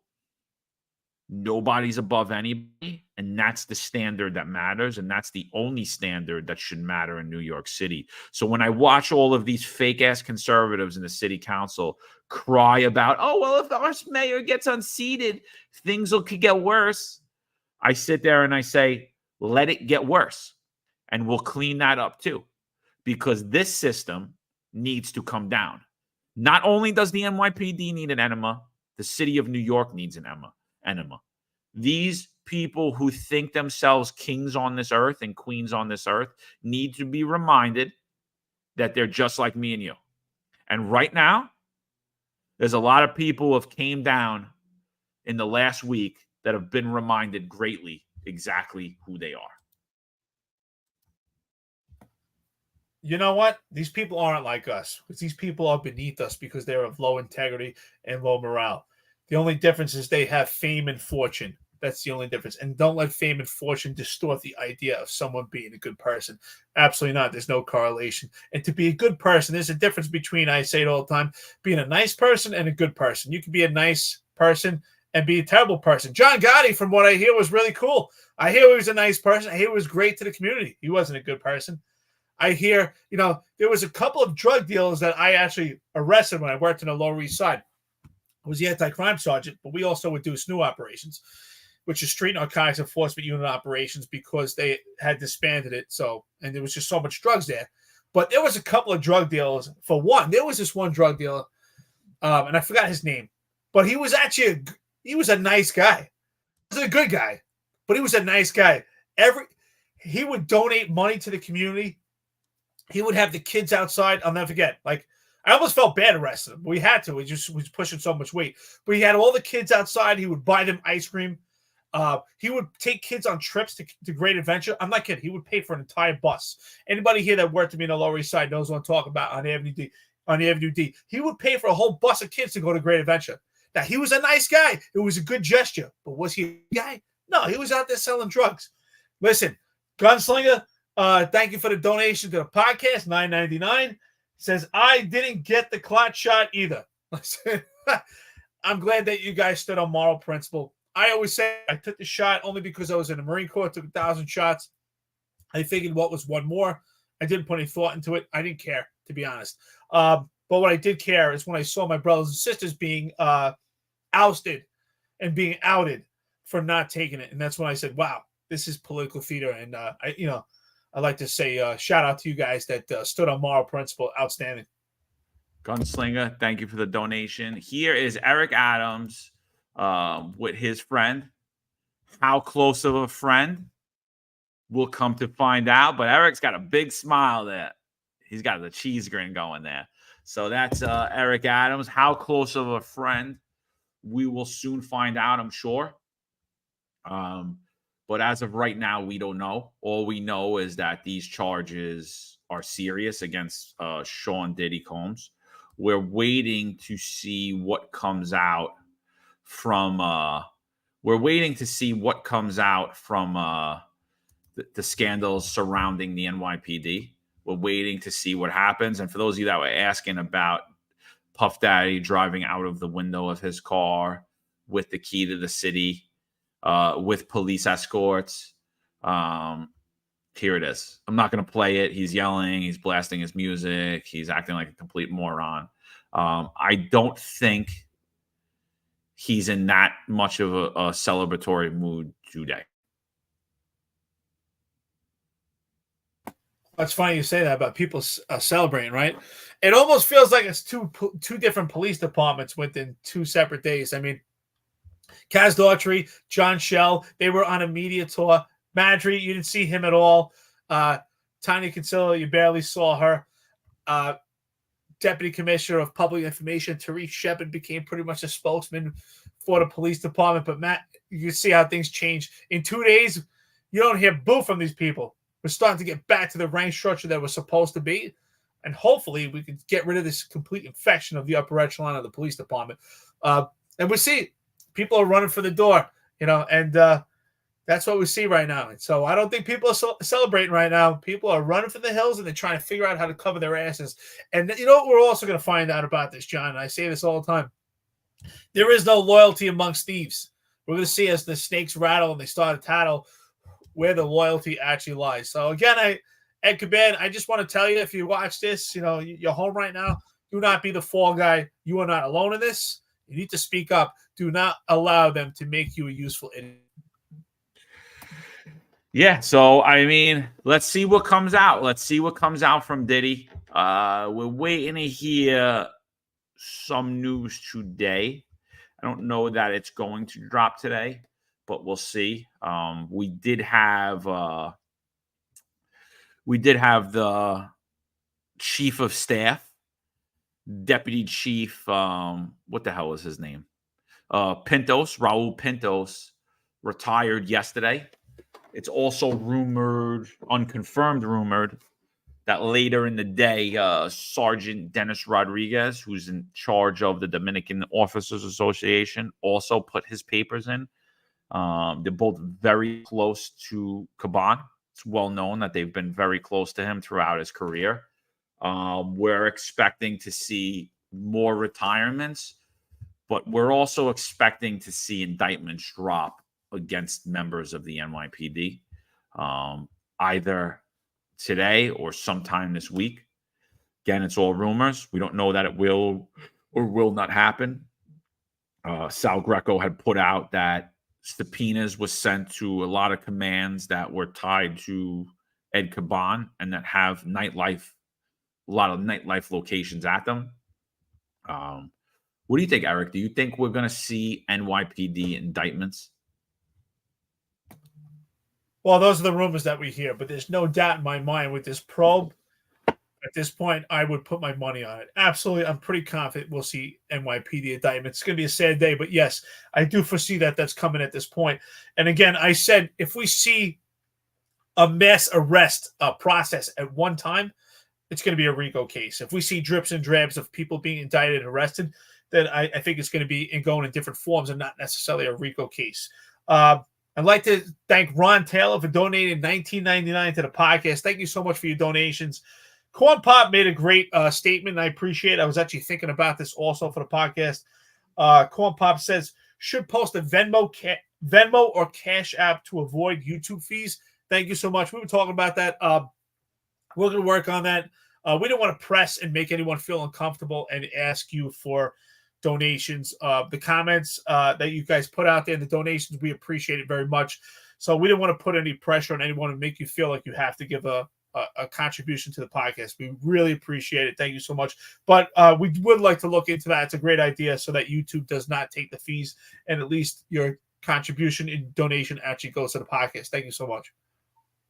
Yeah, appreciate that, Ron. We appreciate the support, brother. Thank you for that. We appreciate you guys for doing that. Yeah, so I'm curious to see what actually comes down the pipeline. Marlon was asking who else you think went to the freak out parties with Eric Adams. I don't know. Could be anybody. A lot of people are caught up with the celebrities. Somebody had put a comment on here earlier, and they said, how many cops you think reached out to Diddy immediately upon his conviction? You're right, dude. Probably a lot of people got criminal association charges dropped on them immediately. But again, when you're close to the king, well, maybe not anymore.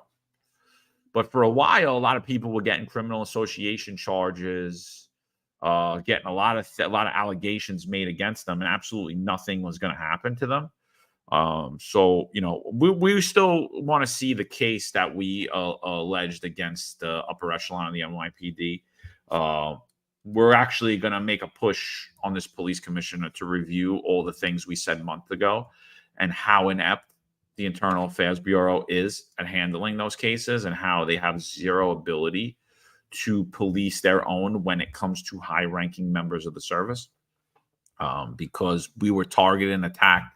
Police resources were completely misused. People that listened to this podcast were targeted. People that liked anything on social media were targeted. I think, we've seen the John Shell and Kaz Daughtry be very quiet online and Tariq Shepard be online. And I think we might possibly see a new day in the New York City Police Department. I don't know that. I don't have any proof of that whatsoever at this point, other than that, things are looking up, and it appears that everyone is kind of walking on eggshells when we see at these press conferences and all that.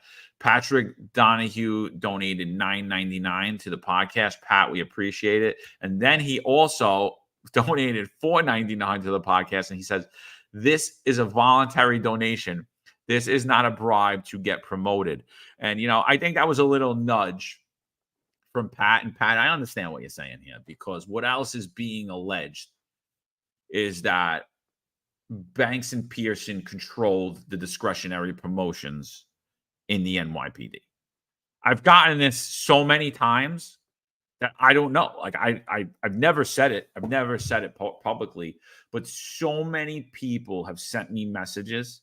One, that Banks and Pearson, who are not in the NYPD, control the discretionary promotion process in the NYPD, and you're not getting promoted discretionarily through them. And for those of you that aren't cops, what a discretionary promotion is a promotion that doesn't require a civil service test. So Kaz Daughtry is the ultimate discretionary promotion person, right? Because he's been discretionarily promoted through every rank all the way up to 3-star chief, up to a simulated rank of a 3-star chief. What that is not someone based off a civil service test. So you have detective 3rd grade, which is the first one. If you were detective, right? That's your first discretionary. You promoted from cop to detective. That's a detective 3rd grade. Then a promotion to detective 2nd grade. Then a promotion to detective 1st grade. Those are the 3 tiers of detective. For sergeant, you have sergeant detective squad or sergeant special assignment. Those only dictate where you work, whether you're in an investigative unit or you're not. But that is basically a sergeant receiving lieutenant money. So that is considered a discretionary promotion. And then you have lieutenant, LSA, or lieutenant commander detective squad. Same thing, same rank, same pay structure, same everything, just dependent on where you work. So those are the discretionary level, as well as anything past captain's discretionary. Deputy inspector, 1-star chief, 2-star chief, 3-star chief. What we're hearing, and it's rumored, that those lower discretionary ranks were basically people were paying for them. I don't have any proof of that. Actually, no one's even ever given me an example of it. So that's why I never really even brought it up, because I've never even had one example like, oh, this guy definitely paid for his promotion, like, or this girl definitely paid for their promotion. I think when it comes to discretionary promotions, what you'll see is they're all arbitrary. They're all capricious. They all have the ability to look inappropriate. Every single one of them, unless you really hone in on, all right, well, this guy's been the special operations lieutenant for 4 years. He's led the city in gun arrests for 4 years. If you can hone in on those achievements, but when you start to get into the administrative ranks, which is where cops more than likely get promoted when they go to the administrative portion of the NYPD, that's where these take hold. And, I think favoritism plays in, nepotism. Obviously, you're closer to the king at that point. You're closer to the police commissioner. You're closer to the upper echelon. So those promotions could have the appearance of impropriety. My personal opinion is that only investigative or enforcement-related positions should be eligible for those discretionary promotions in the lower ranks. And that's it. Because to me, I had no knock on administrative people. Like I said, I retired my career administratively I still went out on the street, but I wasn't out facing what Eric Dim was facing every day. I faced it in bits and drabs. And to me, I was like, I have a take-home car. I make overtime. I could basically make my own hours. Yeah, I have to go out on details a few times a week or a month, whatever. But all in all, that is the promotion, right? Like I have an easier life. So I'm not doing the 6 to 2s at night like I did for 14 years of my career, where I was never home. I wasn't home on Saturday nights, Friday nights. I missed all those clubbing years, so I did that for a long time since I joined the police department. So I think, but that's what's being alleged. That's what Patrick Donahue's nudging at, is that there were definitely bribes to be promoted. I don't have any proof of it, but that is something that was being alleged. Well, I will say this. I'd like to also speak on the hypocrisy. And John, I appreciate your humility. As I have to be honest, I always thought the same thing. If you're in an administrative role, that you have perks, and that's what makes the job illustrious, and that should be kind of like a promotion to you. Those perks, right? You have the take-home car, you have the ability to be inside and not have to wear a gun belt, and you're not doing the actual enforcement. So, John, I appreciate your humility, and I wish more people would think that way. And the administrative part is important. It's an important job. It's a lot of work. Anytime I ever have to be bogged down with administrative work, I'm like, oh, my God, thank God a majority of my work is in the field, because administrative tasks are daunting. So I actually was a recipient of the special assignment lieutenant discretionary promotion, which I thought was a complete hypocrisy and ironic. And I'm appreciative of the fact that I was honored for it. But, of course, at the same time, the police department had to. My teams and I were out there getting so many illegal firearms out in the South Bronx, and I had really the best men and women working under me. I was blessed. And we were out there getting illegal firearms. I got this promotion, but at the same time, I could not get promoted to captain because of the civilian complaints that were substantiated against me, this attack I received from the overzealous Civilian Complaint Review Board. And in my opinion, I think the threshold should actually be higher for a discretionary promotion in opposition in the dichotomy to a test. So that was my debate, and I still feel that way. And I know, John, we spoke about that. I know that you agree on that. And going into these promotions, so I just want to switch gears from that for a second. I received numerous phone calls in the past 2 years, especially the last year, since Police Commissioner Ed Caban has been the commissioner. And I would get phone calls that has nothing to do with racism or anti-Semitism, but I would get calls and guys would tell me, look at the orders, look at all the promotions. And they said it's all Hispanic names. And they would tell me, well, this guy is in the Hispanic Society. This girl is in the Hispanic Society.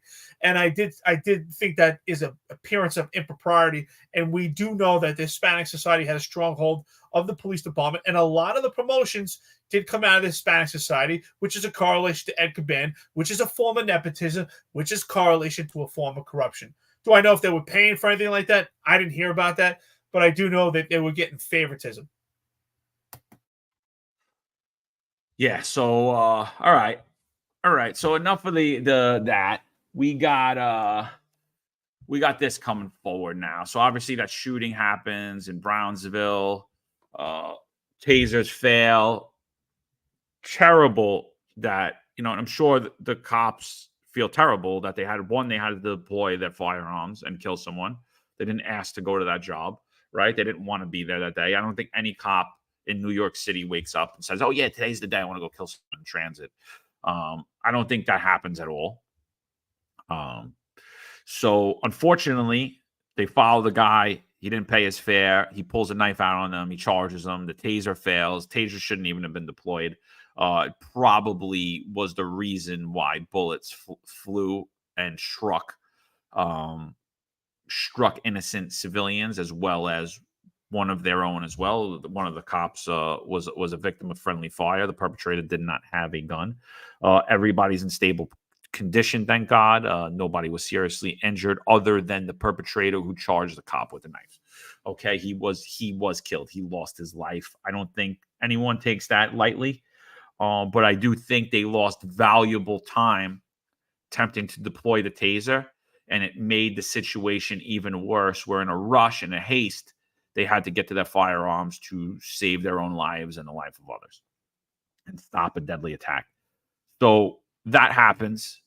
Again, you have the idiots like Lincoln Wrestler and all these other morons saying he was killed over $1.90 or $2.90 or whatever the hell it costs the fare is in New York City today. Absolute joke.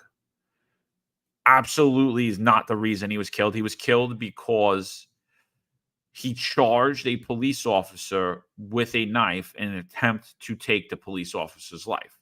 So he used deadly physical force.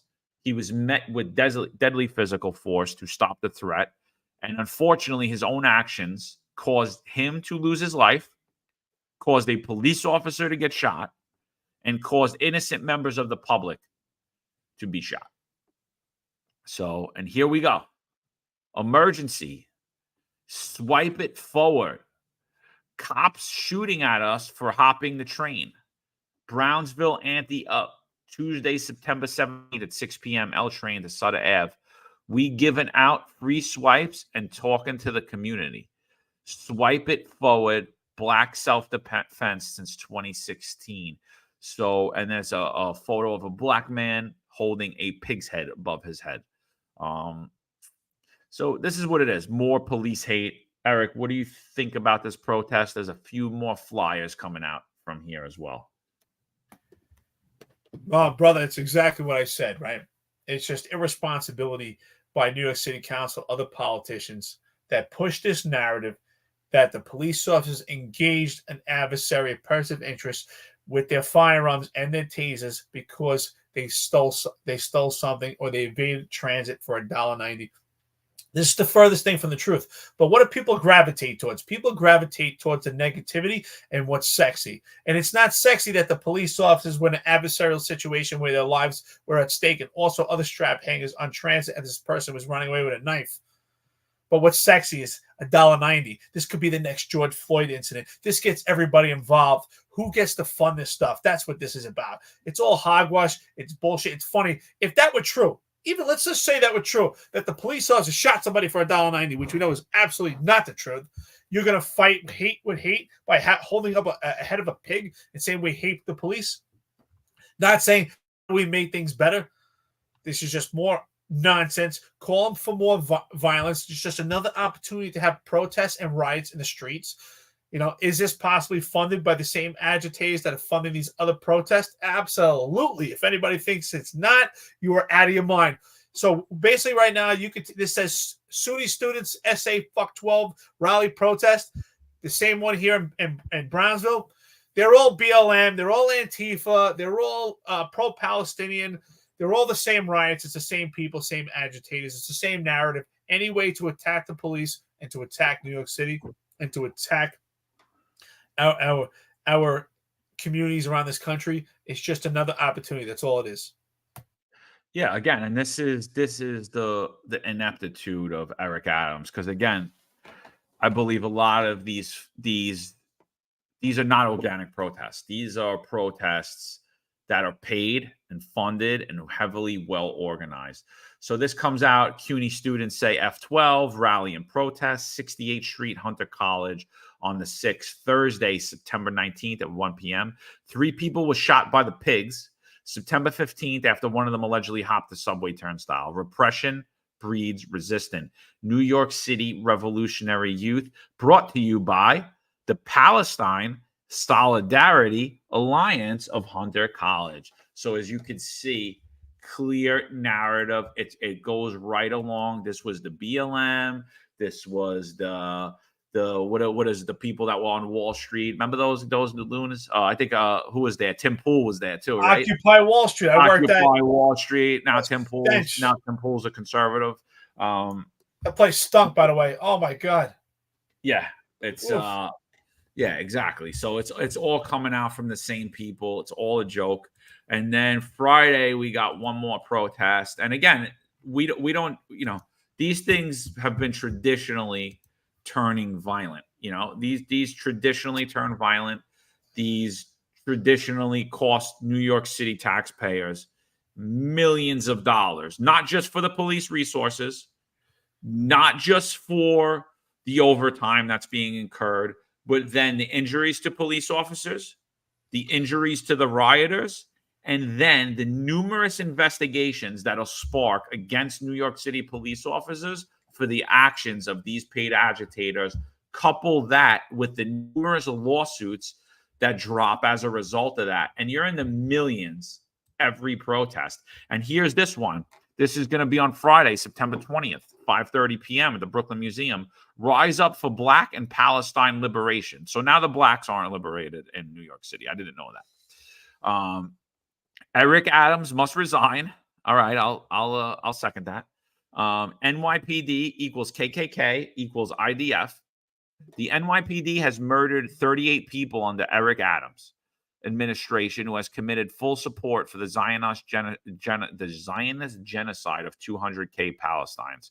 This is coming out from who? Our good friends at Within Our Lifetime. See you Friday. Well-funded, well-organized. NYPD has zero response to any of this. What are we going to see? Streets taking over, sidewalks taking over, possibly even mass transit taking over, as usual.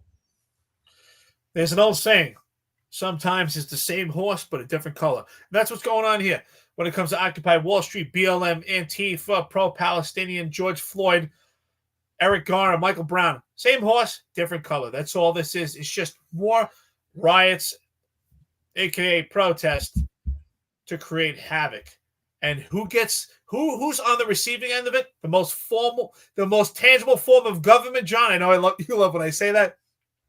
The most tangible form of government is your police, your boots on the ground. That's the bottom line. That's what I always say. How do you attack the government? You attack what you could touch, what you could feel, what you could hear, and what you could see. And that is your police officers with the boots on the ground. That's why they do this, because that's who's tangible. That's how you get to them. And right now, this is a great opportunity for the perfect storm. You have a corruption probe going on right now that's weakened the trust of the community along with the police department. Who pays for it? Not the leadership, because they're running out the door right now. They're retiring. They don't have to face it. It's the boots on the ground. That poor police officer with 2-3 years on the job is facing the adversity right now, and also the adversity for the politicians that pander to the public and give a sexy narrative that this adversary, this cretin of life, was shot for $1.90, and that's absolutely not the case.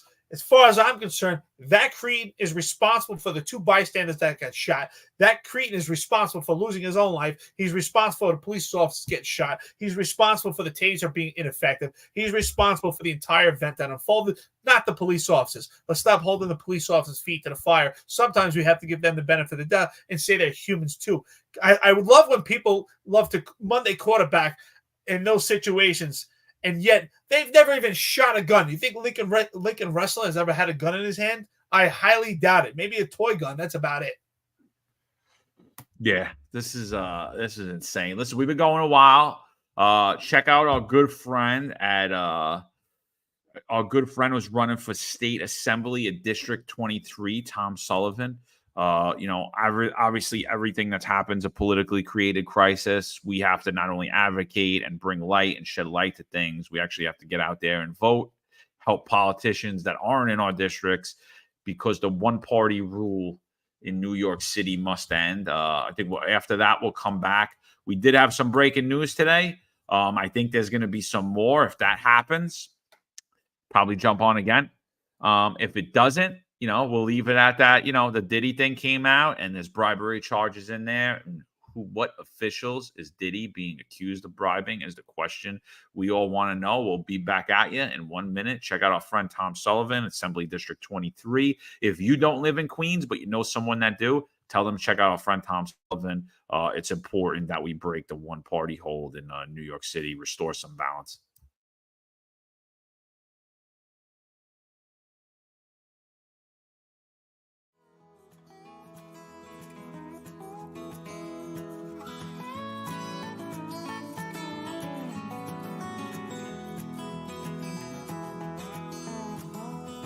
Tom Sullivan is the Republican, Conservative, and Common Sense Party candidate for New York State Assembly District 23. Tom is a financial professional who served simultaneously in the United States Army Reserve for 30 years and has now retired. His district covers Ozone Park, Lindenwold, Howard Beach, Broad Channel, and the Rockaway Peninsula. Come November, I would empower our law enforcement agencies to go out there and do their job and not put them or their families or their pensions at risk for doing their jobs. We need drastic change in Albany so that we have a say in this matter, and they realize people of New York State will hold them accountable. The Sullivan family has a legacy of service. Tom served for 30 years protecting and defending the rights of others. Come this November, he has earned your support. This advertisement's paid for by the Friends of Tom Sullivan. All right, we're back at you. Tom Sullivan, listen, he's a patriot. He's a real American. Support Tom Sullivan. He's a New York City guy. He's in private business. He served his country. He's done it all. He's a member of the community. And look, he's in his golden years right now. He has an opportunity just to step back and relax, but he said it's more important that he puts America first. He puts his community first. That's a true American. We all need to do that.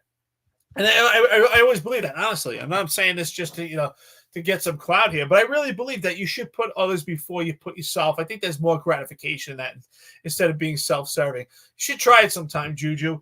If you put others before you put yourself, you may feel a sense of gratification and feel better about yourself. But clearly, someone sent me a text here. I don't want to say who because for this particular thing, but it looks like Juju got their tour changed. Definitely could see that for the time that they've started and logged on. So Lau Labs, New York City, just said Juju been watching too many Bruce Lee movies. That's true. There's a comment here that if we can't disarm somebody with a knife, we shouldn't carry a firearm. That's absolutely not the truth. And I will tell you, Ron Lacey could confirm this. I was attacked by two adversaries off duty. I did not have my fire on me, and they pulled the knife on me.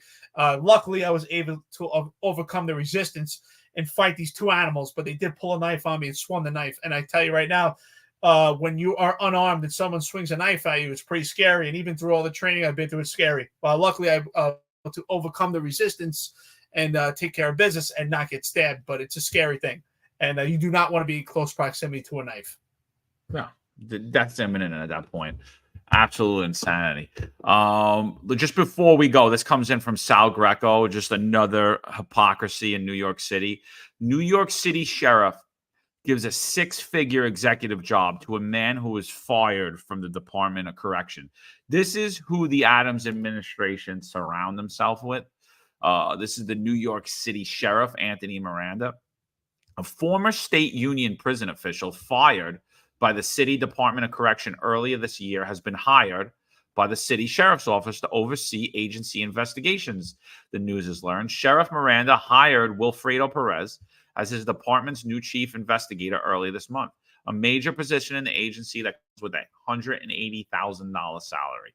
In this position, Perez will directly supervise the agency's Bureau of Criminal Investigations, the electronic monitoring unit, the command center, the marshal's unit, the evidence collection unit, according to an email shared with the news. Miranda also hired Thomas Egan of the agency's chief operations to supervise the Sheriff's Department of Law Enforcement Bureau and Sheriff's Academy. That position comes with a $190,000 salary. The news of these hires come as Miranda on Tuesday is expected to speak before the City Finance Council Finance Chair Committee to oversee the Sheriff's Office. I'm going to be tuning in for that one, folks. The Sheriff's Union is balking at the big ticket hires, claiming Perez appointment smacks of favoritism, and the money could have been better spent to hire at least 8 new deputies that could help hemorrhaging the workforce. It's very unfair, Union President Ingrid Simikoff told the news. We are very short of staff, but instead of hiring deputies that can help us do our job, he's just hooking up with all his friends in the NLOA, which is the National Latin Officers Association. Miranda and Perez served together on the board of the National Latino Officers Association.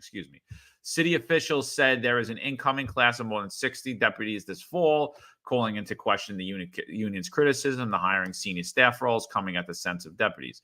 Simikoff and members at the city's Department Sheriff's Association are calling for Miranda's resignation, claiming he has created a hostile work environment that has led to the exodus of rank and files. We lost close to 60 deputies. Simikoff said the small agency, which is responsible for executing eviction orders, seize property, and hand out orders of protection and other legal documents before they were tasked with seizing cannabis products from illegal pop shops popping up all over the city, thanks to the law that Eric Adams appeared on, New York City Council passed. DOC Commissioner Lynn Magley-Liddy fired Perez in March after he filed complaints with the department's Equal Opportunity Office about behavior of his boss, Deputy Commissioner Yvonne Pritchett, and about her handling of the use of force investigations. Perez's lawyer, Rocco Avallone, told the news at this time Perez had been brought in by the ex-commissioner Louis Molina a few months earlier to run Corrections Department investigations. With his hiring, Molina demoted Ruben Benitez, a seasoned investigator with more than 20 years' experience in the DOC. Benitez is currently suing the city over the demotion. It's alarming that another law enforcement agency would hire Wilfredo Perez after he was properly fired from the New York City Department of Corrections, attorney Serena Townsend said of Townsend Law, who is representing Benitez in his lawsuit, said Monday. Our government should not continue to bounce unqualified yes men around from one agency to another simply to satisfy its nepotistic goals of agency leaders. I like Serena. We argue a lot, but I got to say she's right here. What do you think about this? Well, absolutely, she's on fire, and everything that's surrounded with this sheriff is just another cloud of suspicion, another appearance of impropriety. Here's another appointment by Eric Adams with Miranda. Everything that's surrounded by this guy, it just always looks suspicious. I mean, it's laughable, right? We talk about the invisible mask around Miranda, but everything that's around Miranda is just suspicious in itself. Again, another failed appointment, another cloud of judgment, sketchy appointments by Eric Adams. And look, we see all the real information that stems from it. I just want to say again, thank you to Loud Labs New York City. Loud Labs said smash the like button.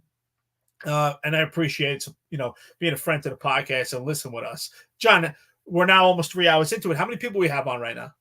We have 1,400 people in right now. Outstanding. With 1,400 people, I want to say thank you to our friends and listeners of the podcast, different avenues of viewing this podcast. Some are YouTube and some are on audio, and I appreciate it. But John, what is your assessment on this? Again, I think that Miranda was a terrible appointment, and we're seeing the riddled effect by it. Again, I think you got to look at how could we not be looking at Eric Adams? How could we not be looking at Eric Adams and saying it always goes back? He has no clue how to manage a city. Zero clue. It's not like I'm not picking on the guy. It's the truth. He cannot manage a city. Anybody, all of his appointments are horrendous. They're all horrendous. It's one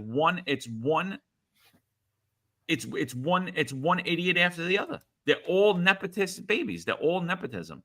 It's honestly, it's disgusting at this point. It's really, at this point, it's just all right, obviously whether he's corrupt or not, and again, I'm going to say by all means, this dude's corrupt. I'm going to say by all means, he's corrupt. From my opinion, from what I see, Franklin says nepotism is a form of corruption. I agree, 100%. It is a form of favoritism. It's bumping people ahead. But the thing that's clear as day is Eric Adams has zero managerial skills. He has zero competency in putting the right people in places, and everyone that he puts around him is incompetent and shrouded in scandal. The guy's the worst manager I've ever seen. Well, it's a good point that you make that, right? So I always say that he is, in fact, a manager and supposed to be a leader. He's in a leadership position. Yes, when you're the mayor, you're supposed to serve the public and not them serve you, but you're in a position of leadership, and there has to be a small unit leadership breakdown. And one important leadership principle that I used to learn in the Marine Corps, I know Ron Lason's going to laugh. He's going to text me up. You said Marines. Yeah, because, listen, I learned valuable information the Marine Corps is dear to me. You learn leadership principles. And one of those principles is to know the people around you, know their limitations, and know their capabilities, right? So Eric Adams clearly does not know the limitations and capabilities of the people around him because he's a moron, or he puts these people in this position because it further allows his corruption, if there is actual corruption, to fester. It's only one or the other. It can't be both. So, well, it could be both. He could be a complete moron. But to pull this off, if there is a legit corruption, you can't be a moron. You have to put useful idiots in place. So that's why I say with this, I've been trying to be fair and say, can I think of an appointment by Mayor Eric Adams that you'd say, you know what? That's a good appointment. Can you think of one person that he put in a position by an appointment under Mayor Eric Adams that you would say that would be the appointment you would make as yourself if you were in that position as the nightlife mayor? I will say, if I had all these legal troubles, I would be looking to get Randy Maestro on my team. I think that was the only move that I'm like, I could see that. And, and all the Freedom families was cheering that. And I knocked the crap out of that. I'm like, you think that Eric Adams bringing in a bulldog that by all means is completely loyal, like he proved himself to be under Chris Christie, you're going to give this guy a great pit bull lawyer? And you think that this guy's going to be like, yeah, you know what? Those cases are illegal. And, they violated the Constitution. Let's just drop all those appeals. That ain't happening. You're just basically giving him a great attorney to smack you down. This dude, all he had to do was wave the pen. He would have saved the city of New York hundreds of millions of dollars, and he refuses to. So the guy's a complete moron, and I'm not giving him anybody. I'm not going to cheer that on at all. I thought that was insane, but he didn't even get him, and Randy Maestro pulled his papers down. He may be the new head of his legal team. I don't know. I don't know if he wants to jump on the sinking ship or not. But, so he's technically not on the team. So other than that, is there an appointment that I could say that I would have made? Yeah, I'm going to say absolutely not. He put around himself yes men and sycophants. Nobody that he appointed, in my opinion, has any level of experience, competence, or integrity that I would even want to sit down with and have a cup of coffee, to be honest with you. It would just be a complete waste of time because these people are just not good people. So I'm going to say right now, no, there's not one person that I would put around myself. Eric, before we go, I just want to play this video. I know this is going on a while now, but I think we didn't touch on the Trump assassination attempt at all today. And I think, again, this is the second time that this man's life has been threatened. This is not a small thing. This is a failure on the people that guard him. The fact that anyone's even able to get around this close to this man with a firearm. This came on from Governor Ron DeSantis. This video comes in from Ron DeSantis on Fox News, on Jesse Waters, and he talks about what he's doing. I think, as much as I didn't love DeSantis for president of the United States at this time, I think he is one of the best, if not the best governors. Is he perfect? Absolutely not. He's far from it. I could pick him apart in 2 seconds, but I'm not going to. Here, listen to what he has to say about the Trump assassination attempt. Let's just get your thoughts, and then we'll close this up. Joining me now, Florida Governor Ron DeSantis. So this happened here in your state. What are you going to do about it, Governor? Well, the state of Florida is going to do our own investigation. Clearly, there were multiple violations of Florida law. We also, I think, have an interest in vindicating the truth about where this guy came from, what his motivations were. The people of our state deserve that. I don't think it's in the best interest of this country to say that agencies like the FBI and DOJ, which are trying to prosecute Trump in South Florida, they're on appeal at the 11th Circuit trying to reinstate an indictment that had been dismissed, that they're the best people to turn around and, one, give us the truth about this defendant, but also to prosecute the case where they don't have as strong of jurisdictional claims. And so we are going to be doing our investigation. I'm going to have more to say on that very shortly about what precisely we're going to do. But I would note, Jesse, I've played golf with the president when he was in office at that course. It's a great golf course. That part of the property, the 5th green, the 6th hole, and then the 7th tee, that is right there up against the fence line. So the fence line is covered with shrubbery. So if you were just walking by, you couldn't really see inside. But that is clearly the biggest point of vulnerability on that course, because if you're burrowed into those shrubs, you have a pretty clear line of sight on a number of golf holes. And so when I heard that this had happened, there were kind of conflicting reports. Maybe 2 people were shooting at each other. They said, no, this was meant for President Trump. I immediately knew exactly what part of the course it would have been in. So how did this guy get in there? How was he able to burrow in? And yeah, we're thankful that the Secret Service agent, when he saw the muzzle of the gun, fired and caused the defendant to leave. But that guy was burrowed in there, seems like, for the rest of the night. How did that happen? Right. Thank God for that agent. Thank God for that agent. But that course should have been swept before, and that vulnerability should have been neutralized. When you hear the Democrats talk about this, I don't personally feel that much sorrow or that much sympathy or even regret that this happened twice, Governor. How do you understand that? I think what I saw a lot of Democrats attacking Trump today. Really didn't even give this much of a thought. They're just all out with the rhetoric all over again. And look, we'll see what this guy consumed. It seems like he was a consumer of a lot of these corporate media narratives that the Democrats propagate. We'll see. I think that's what the investigation can show. But I will say this. There's a lot of people in our society who may have a screw loose. And if you're constantly telling them that American democracy is going to end if this guy gets elected president, well, somebody is going to feel that they're justified for doing this. And so I do think the apocalyptic rhetoric has increased the threats to Donald Trump. No question about it. Yep, because everybody wants to be a hero if you tee it up like that. Well, Governor, thank God you're investigating, and please share. What do you think about that, Eric? You support the independent investigation from Florida? Absolutely. Absolutely. We need an independent investigation from Florida at this point, because we cannot rely on the Secret Service. We cannot rely on the FBI when it comes to this. We saw those congressional hearings with the Secret Service in regards to the first attempt. I mean, again, at this point, they can't be trusted at this point to actually do their job, whether it's someone that's seeping through, if there's some type of conspiracy theory, which could be, I've heard that people call them, or is it they're just completely inept and inadequate, because this whole DI movement, the change in this country, it's absolutely disgusting. He's so vulnerable right now.